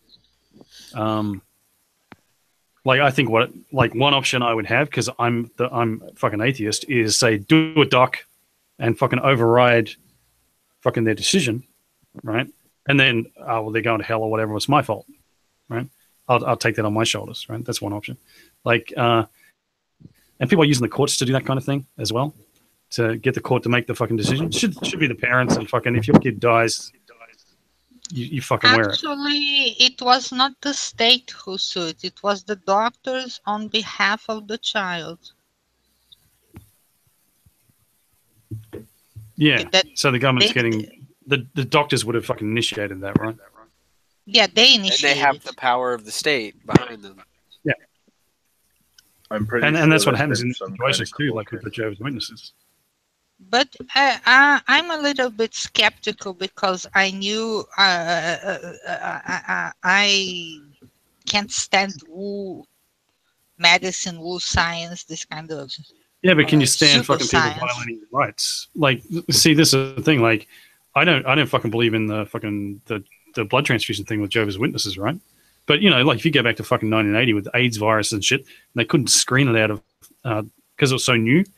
There was diseases they couldn't screen out of fucking blood and shit like that. They weren't even looking for them, and like they were transfusing fucking kids with fucking like AIDS and shit. You know, the choice. Like, turned out Jehovah's Witnesses were going, haha, yeah, like we were right, or you know, like, that's a feather in our cap, right? Well, and like, if this medicine is not the woo woo, because I was trying right here to find, I couldn't find the specific. It only says that it's an alternative treatment. It does not elaborate on it. In America, we do have a lot of experimental treatment for like terminally ill people that is not that way. Like, and that's why I went looking for it. I think some of it's legit, and from what I know, I don't know loads about this case, but from what I've heard, it is it's not like super fringe stuff. I think it's actually been done in a hospital and researched in medical facilities and stuff. So if the kid's gonna die, right, and if I was in this situation, I'd kind of think of it this way too. I mean, if the kid's gonna die, right, you know, okay, the kid's gonna die. If they give him the medicine and it doesn't work, what is he's gonna die? Okay, so it was prolonged. But he's gonna die suffering in hospital. They can't perform. They have the permission to perform the euthanasia. Yeah, but then they don't get to test this drug that could possibly help save him, right?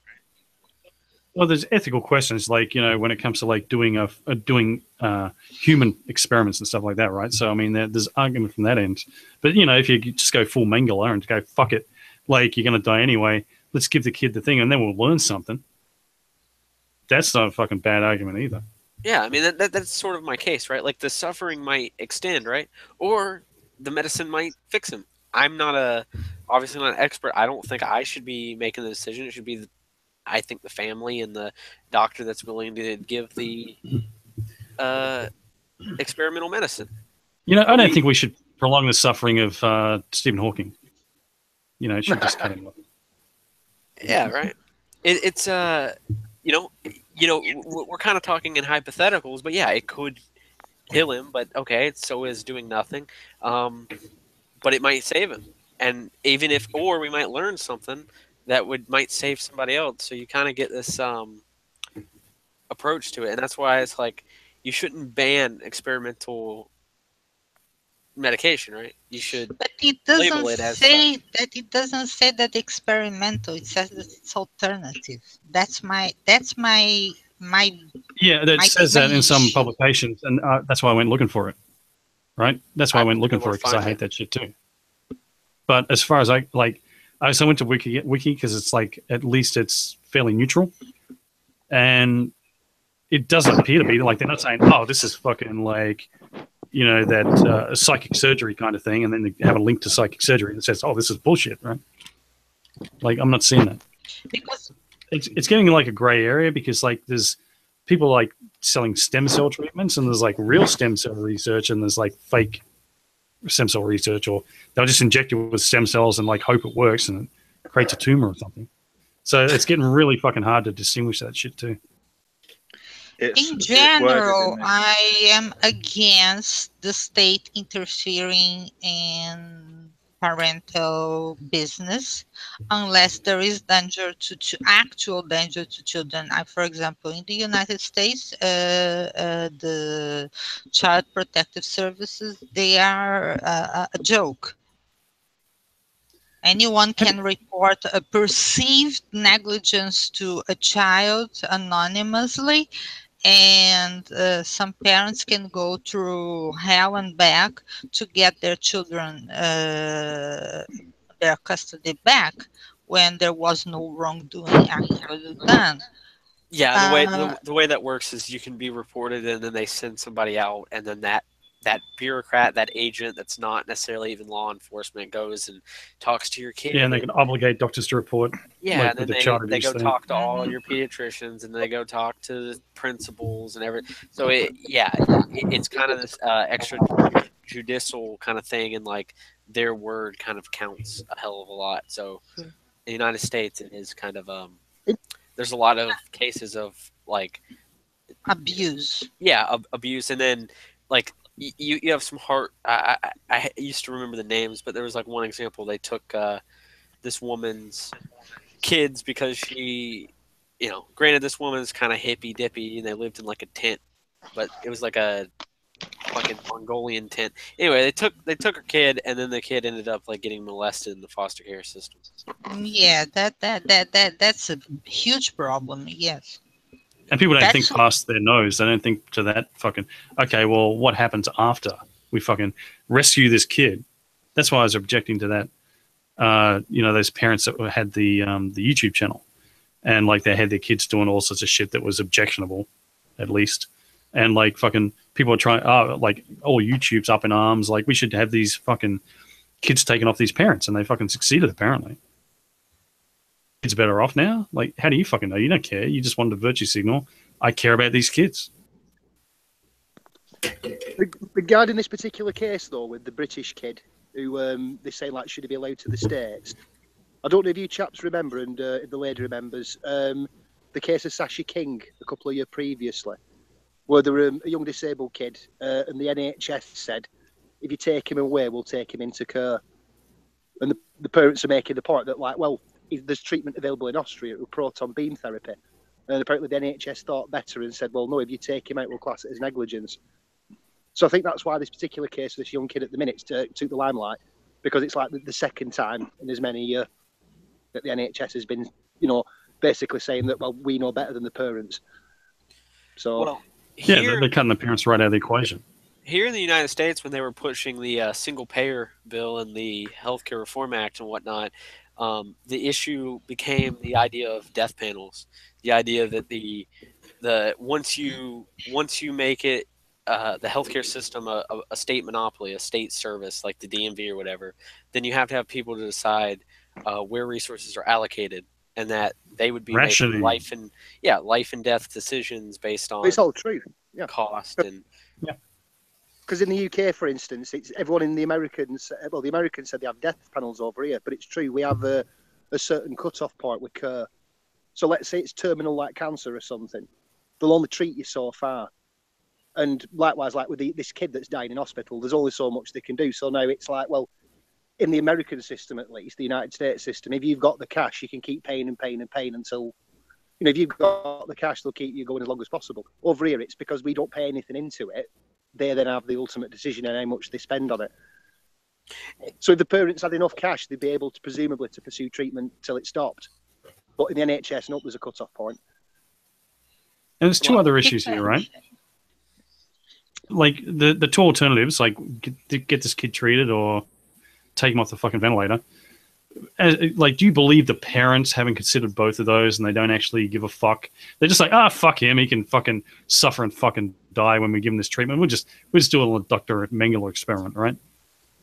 Fuck him. We don't care about his suffering. You know, the parents care. The government doesn't give a fuck, right? The parents are acting out of desperation, Iron Man.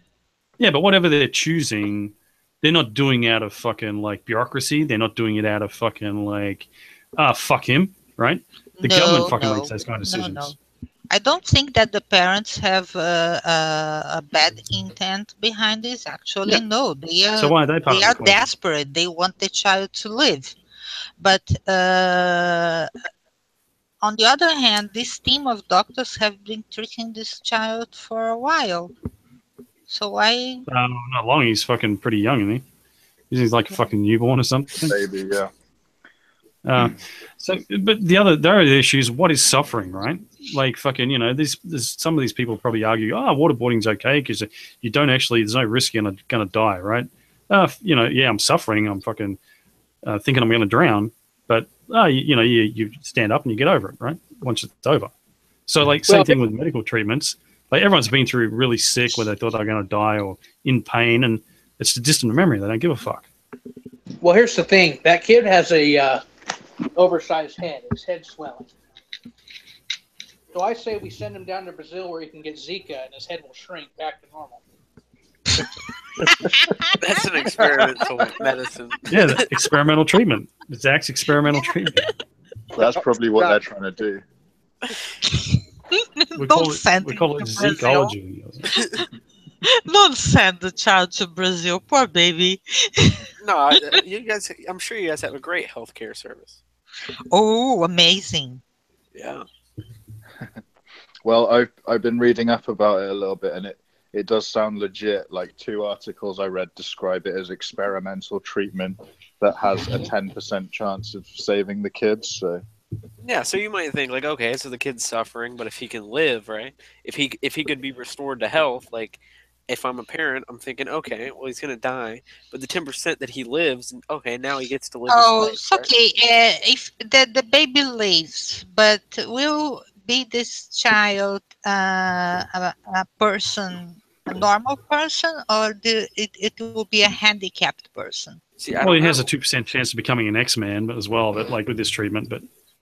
Well, see, like, you know, if I was told tomorrow, like, hey man, you're gonna suffer for like 3 weeks, it's gonna be terrible, right? But then like, you're gonna, you know, if you don't, you're gonna die, right? I should be making that decision, right? But if I was a newborn, like who would be looking out for the newborn's well-being best? Like who should be like the stewards of this new? I don't know, the Coast Guard should be responsible. Like who created these kids? No, it's the parents. It's the parents. You know, they should be brought to do that. Now you could make the argument, I guess, and Miss Anti-Fem was that the parents are incapable of making this decision because they're, you know, biased toward the kid living, right? But is that really an argument to take away? Well, people do this shit all the time. They take their kids to these fucking woo-woo alternative practitioners, like fucking chiropractors and all this bullshit. Fuck with them. Fuck with their spines. Fuck with their lives. This fucking already fucking happens. Like, do you want... So if you're going to have an idiot make a decision, do you want to be an idiot parent with their own fucking kid? And, like, if an idiot spawn fucking dies, like, that's a big loss to society? Or do you want it to be an idiot fucking bureaucrat? Like, it's kind of like the same argument as like, oh, we'll put the angels in government and they'll rule over us, right? Same thing. For me, the issue is, like, by all accounts, the NHS are holding the child hostage to some extent at the moment, and they're not offering, like, treatment that he desperately needs. They're keeping him because they've made the decision that they don't want him to have this shorter extra treatment. I think that violates his rights and the parents' rights, really. Yeah, because they're not saying they're saying like we're not paying for the treatment. They're actually denying him the ability to leave the hospital. So I can understand the NHS saying, like, this doesn't fall under our budget requirements. You know, you'll either have to raise the money or go elsewhere. They're not even letting him leave. They're saying it's in our best interest if we turn the machine off. So it's... And what you said before really fucking disturbed me. Like, where you said that if they try to take the fucking kid out of the country, they'll say they're neglectful parents, or what was the actual fucking charge? Some totally fucking unrelated charge, right? Yeah, it was is... yeah, carry on, sorry. It's like saying, the cop's saying, well, like Al Capone, like with the tax evasion thing, right? Like you're not getting to the actual crime, you're like trying to go some circuitous route to get to some other charge. Yeah, they were using like the legal grey area, because in reality, it's like, you know, them rules should really apply to people who are neglecting the kids, and it's obvious that the parents aren't doing. They just care that much about him. They want him to leave the hospital. So in a sense, like the only thing they could do him for is loving him too much, really. But with the case in question, the previous case, Sasha King, it was a shame. His parents had to sell a load of business and properties to get the cash together to travel around the world to do these experimental treatments. So what they had to do is they had to leave the NHS hospital, go to Spain, and then apparently the British judges at the time were trying to get an extradition order for the family in Spain to come back in Britain to face trial. And there was that much public outcry about it. They all went, no way, the family should decide. But again, that were because it were a public case. How many cases has this happened and the parents didn't have the media links to make this an issue? So it's a shame. Like I say, I think it's just the tip of the iceberg, these two cases. I think there's a lot more than this going on. Yeah. I'm just reading up on it as well. And when they're when the left tries to sell universal health care here, it's never an honest conversation and comparing it with the UK service, like honestly, and like having like a referendum or like everybody really decide. It's just going to be free. And the assumption that people make in their head is that, okay, it's going to be free, so it's just going to be unlimited, right? When I get sick, I just have unlimited free healthcare, and it's not the case. I mean, it sounds nice, like you break your leg, you just I just go to a hospital and they fix it, right? It sounds nice. Yeah.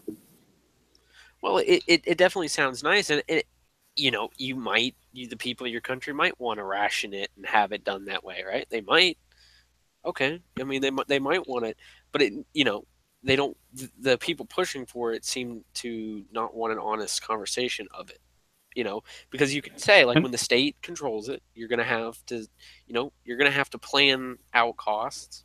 You're gonna have to make decisions kind of from the higher up, right? Decide how much somebody's worth, how much is this, so that you can ration it out. That's how a centrally planned system works.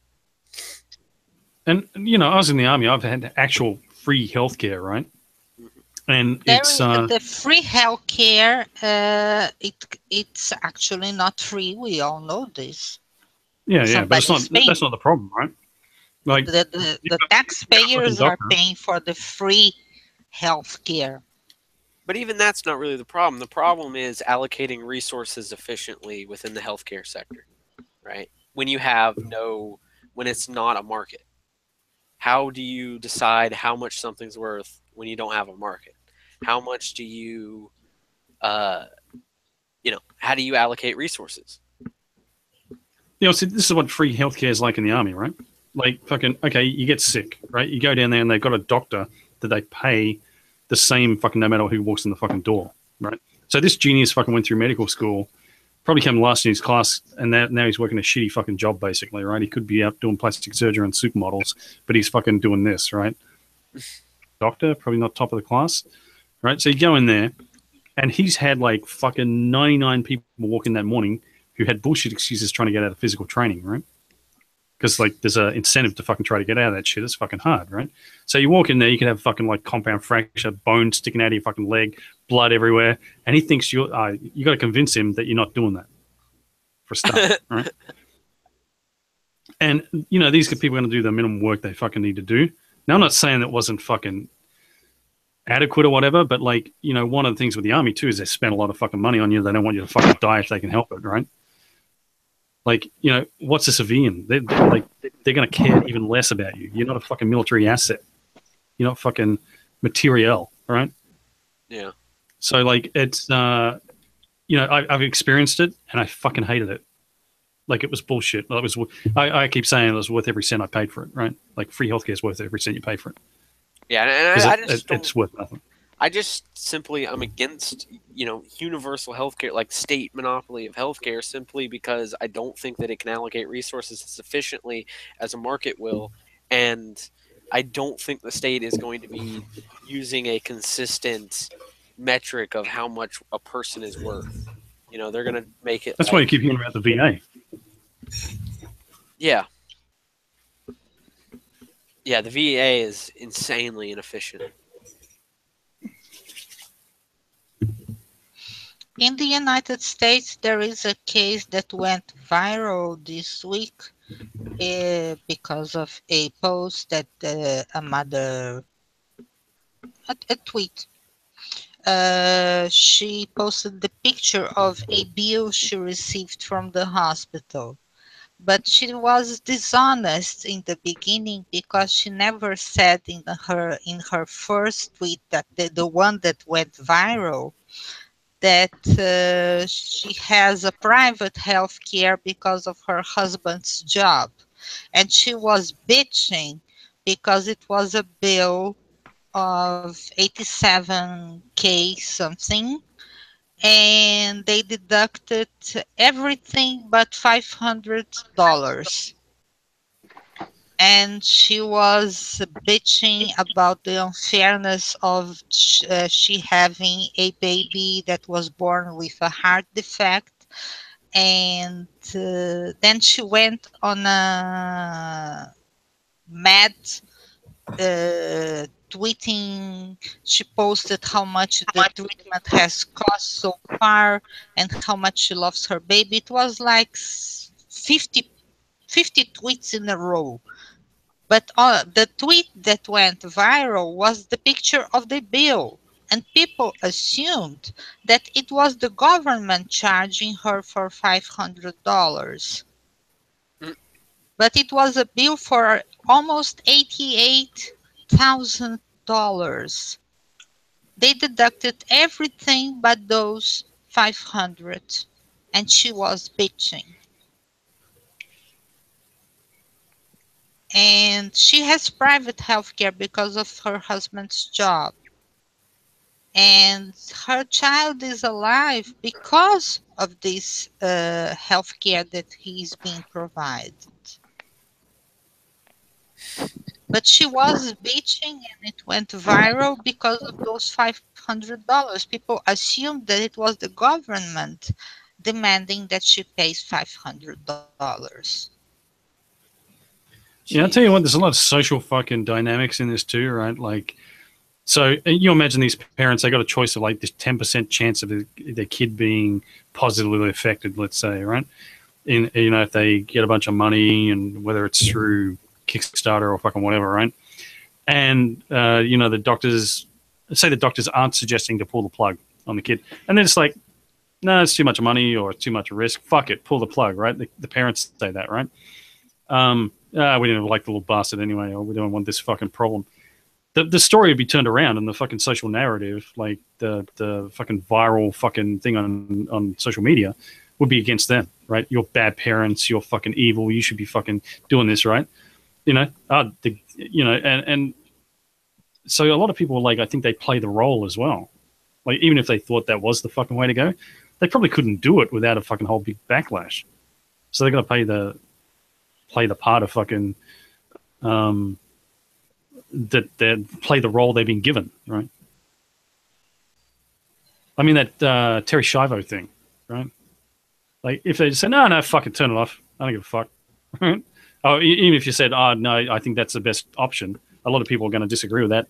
And even if the story doesn't get out, your immediate family are going to fucking say, oh, you're a heartless prick. Alive. What if she's still in there somewhere? So it's hard to make that kind of decision anyway as well.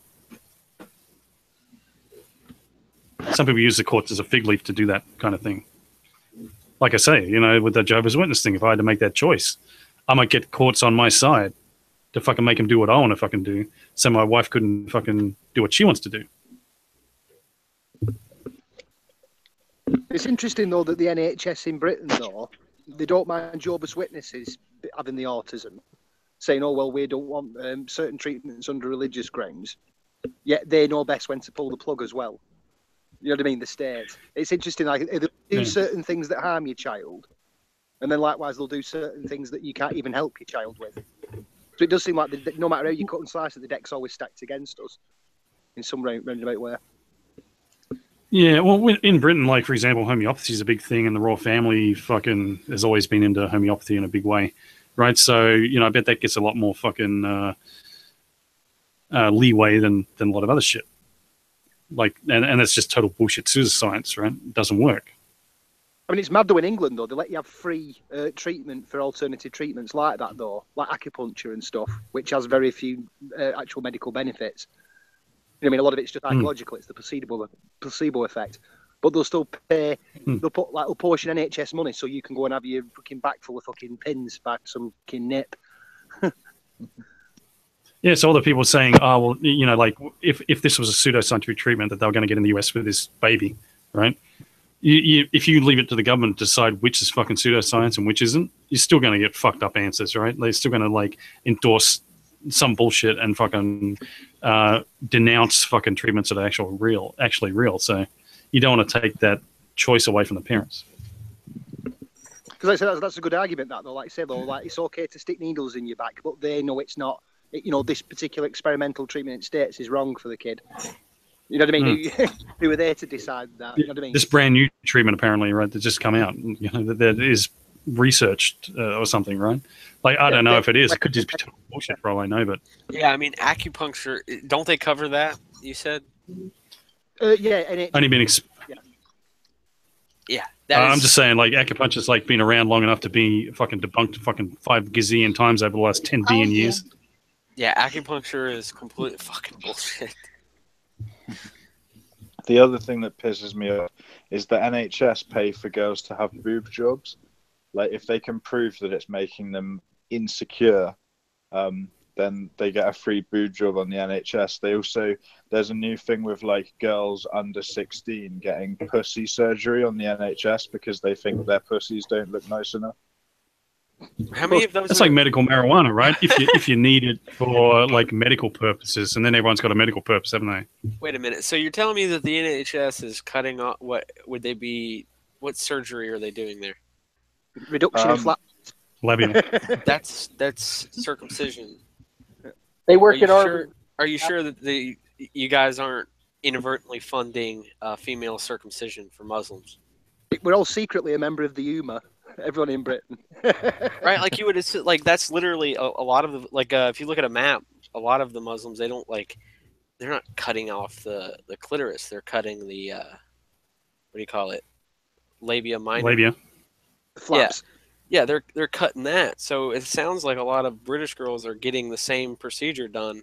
I'm curious if they're really British girls or if they're You raise a good point there, and I didn't think of that, but now that you mention it. Right, because I can't circumcise my daughter, but just go in there and tell those nice British doctors that you don't like it and you want it cut off. And I do know regarding boob jobs though, there is the odd instance whereby if you've had like let's say cancer therapy and it's resulted in like there was a girl I used to know and she had cancer treatment as a young girl and it stopped her growing tits, so the NHS give her a free rack, which I thought were fair enough. You know what I mean? Because like the treatment they give her helps her from maturing in certain ways. So that I suppose I got no problem with that. Or if they get like a nail bomb goes off and they got nails in their tits, like do the surgery. But if you don't want a like D cup and you've got a B cup, I don't think. Well, you see, the point is that these are not necessary. These are not necessary procedures, right? These are costing the taxpayer money. But the taxpayers are paying for the transgender surgeries. Yeah. All of those things are things that have to be done. Those are a proper allocation of resources, right? That's an adequate, that's great, right? Those are social justice things that the state want to pay for. But, the kid getting experimental surgery, that's not. And this goes back to my point that I don't trust the state to allocate resources because they're allocating resources to boob jobs and but you trust them to restrict immigration, don't you? I just want to say real quick, I'm really jealous of Rick and Sid Meier. They literally get to motorboat their tax dollars. I get to burst for a nut a on good my cause. tax bills. Yeah, it's yeah, it's troubling. Yeah, you make This you is- make this is you why- make a compelling argument, okay, but yeah. This is why I tell people to read an excerpt from Atlas Shrugged, the 20th Century Motor Company, the story of the 20th Century Motor Company. You can find it online, and you don't have to read the whole fucking book. Like, this thing is packed with so much fucking content. It's fucking unbelievable, right? So I read a paragraph from this that's written in 1957 that addresses this shit. So they're talking about the 20th Century Motor Company they've gone communist, right? Like, the workers own the factory, and everything's going to shit. People are dragging in their fucking worthless relatives into this fucking factory and all this kind of shit, and the workers that's working harder, the productive people working harder, and the unproductive are making out like bandits, right? Then there was this old guy, a widower with no family, who had one hobby.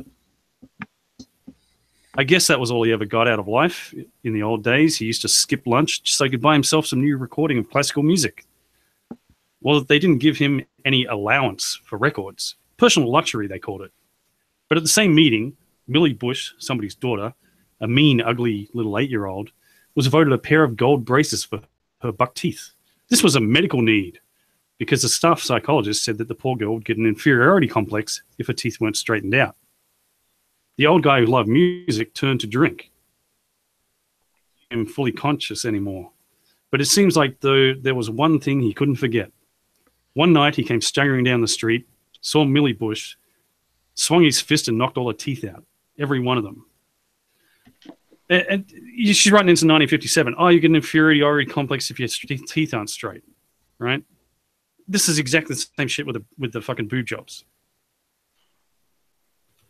Yeah, that's a good story. Yeah, the just for a little background, the premise of that motor company was that now they're giving things based on need, and they'll vote on like approve people's needs. So. And you got to go and beg for what you fucking want, and like, you know, productive people like can't even fucking bring themselves to fucking beg for fucking shit, you know. And unproductive people are fucking like in there with every fucking sub story under the sun. Somebody sound needs familiar? to pay for all my children. So if this were like a modern day factory, then it's like one of the workers saying, "I'm not productive because I've still got a dick. Can you please remove it and give me a tit job at the same time?" Yeah, well, You the know what I mean? premise is that when you're just allocating resources based on this like premise of just need, and you're not setting up like a market, like you run into problems with allocation of resources. And the 20th Century Motor Company is allegorical to the US in the 20th century. That's what you know. It's a little allegory.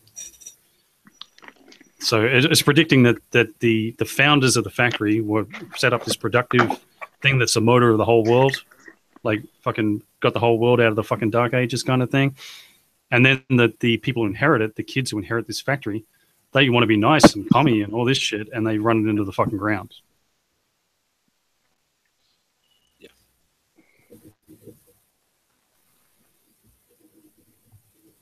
And in the movie, it really pissed me off because like the 20th Century Motor Company story is like this microcosm of what the whole fucking book's about. So when they did the Atlas Shrugged movie, they had fucking like gave it like 2 lines and it was shit. That's fucking biggest movie- fucking crime of those movie- movies made. Just on their own, they're just bad. Kind of like the Yeah. new Spider-Man. Don't get me started on fucking Spider-Man. Why was Spider-Man, affirmative action like no one can. Fucking niggers everywhere. Not a fucking white to see. The nigger Really? in the wood pile. Isn't his best friend Filipino though? Mary Jane's a nigger. Okay. Hello, KK. What is that video game that they made an adjustment and now black women are fighting the Nazis? I forgot. what? Yes. Is that like a DLC pack for the new Call of Duty? Yeah. Yeah. Yeah. Yeah. And now American black women are saying that black people were oppressed by Hitler. We was fighting the Nazis. This DLC is totally SJW. Oh my god. Inglorious bitches. No, because you can change the skin color or everything. You can do anything you want to your character, so you can play as a black woman. That's not. I mean, that's not so trouble. So you can go online. It's kind of ridiculous, but at least you can make it look like you. Is the premise. You know, in that movie E.T., where fucking Spielberg went back and he replaced all the fucking guns with walkie-talkies. Yeah. Like, because it's like an anti-gun thing. They should fucking do that with Saving Private Ryan. You know, they have the fucking Omaha Beach, right? You have all these black women running in and bullets flying around everywhere. Someone should fucking do that just for a fucking video on the internet. That'd be awesome. Flying pyramids coming in and bombing the Nazis. Well, they already did that with Battlefield 1. And they tried to. What was bad about that is because they tried to push it off as like we're trying to be historical to World War I, right? So they have like when you're playing as the English, like there's you know you got some like Ottoman type people, right? And they're like, oh, that's kind of accurate, and like they were trying to push it off, but then if you see it, it's like a 30% chance as the Americans, Germans, and English that you'll be playing as an African American, like an African, and in World War One. And this is after they were trying to push off how like accurate and true to life it was and stuff. And it's yeah. Then you play. Are you guys old enough to remember the show MASH, like with Alan Alda? Yeah. Do you remember Spear Chucker Jones, the black guy in that? Like they got all these doctors, you know, like military surgeons, and like one of them Spear Chucker Jones, right? So if you go back to the first, oh, that's racist. You go back to the first year, they had Spear Chucker Jones as a character, and then they kind of realized, hey, there was no black surgeons in Korea, right? And he just gets written out of the show. He just disappears. They were trying to be all fucking, I don't know, they were trying to be whatever the PC fucking thing was at the time, all progressive and shit. According to Spear Chucker Jones, which the fucking would make him fucking go apoplectic right fucking these days. well, and that was wrong anyway. Since we're on the topic of black women, I have a joke to tell you guys. What did Thomas Jefferson use for a cum rag? Pussy. Hey man, that made my stomach kind of get upset. Don't bring that up, man. That's You'll have Piers Morgan knocking on your door with those kind of jokes. All right, we can go ahead and wrap it up.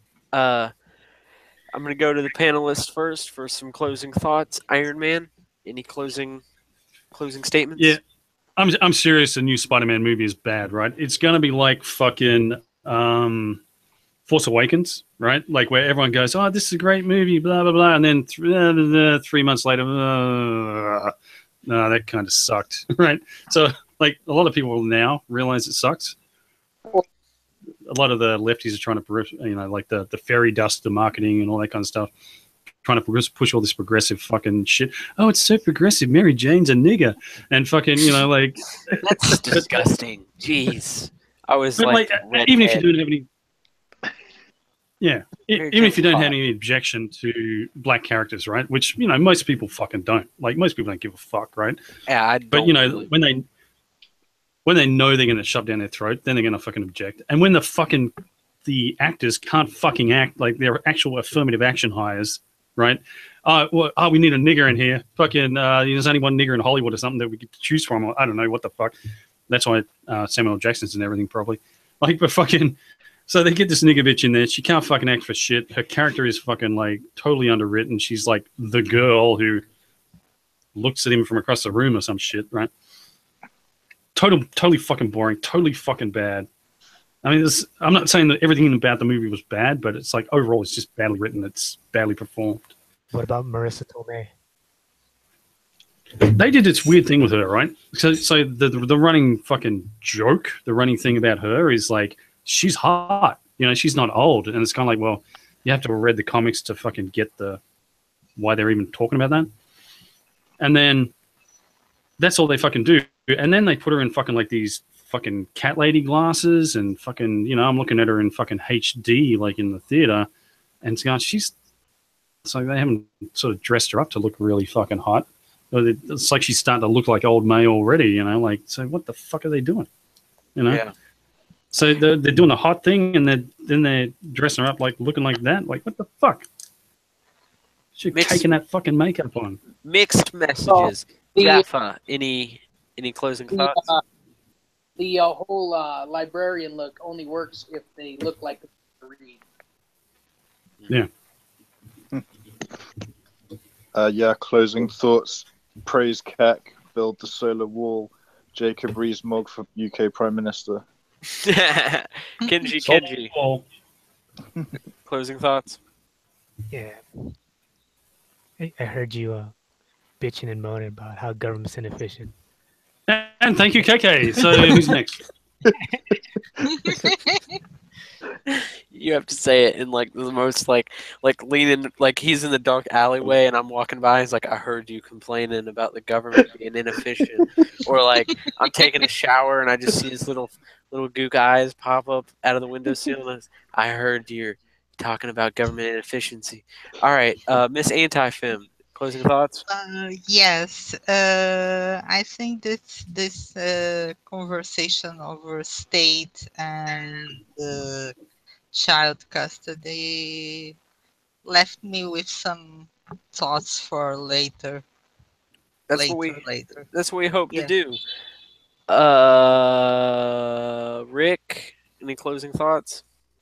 Yeah, thanks for having us on, Alex. We're going to be editing the Britcast very soon. It includes Cornish terrorists, Negro Home Secretaries, and we get into some paedophile hunters as well. So it should be an explosive episode laced with the word nigger a lot. So hope you enjoy. Sweet.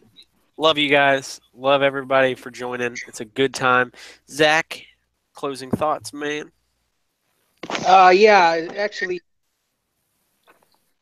wish she had more time. I heard that there was a bill that was recently passed, and Trump got $1.5 billion toward the wall. Yeah. Right. So we've got some money. That's enough. Because he knows how to allocate resources. We need to take into consideration, you know, we're going to have to spend a lot of money in order to get it done because we are, you know, talking about the government. All right. We are the First Irregulars. Please follow this page, the Irregulars live streaming. Please follow the main page, the First Irregulars. On YouTube, of course, we have a Facebook group or a Facebook page and a website. That's the First Irregulars. All right. The Twitters and all that. Yeah. Yeah. So just follow our stuff. We have a diversity. We have diverse opinions and nationalities, and our diversity is what makes us great. You know, like we have. As long as you hate niggers, we'll get along. Yes. None of this racism plus stuff. Where you know, just yeah, we are all over the world. Yes. The sun never sets on the Irregulars. Yeah. All right. Good night.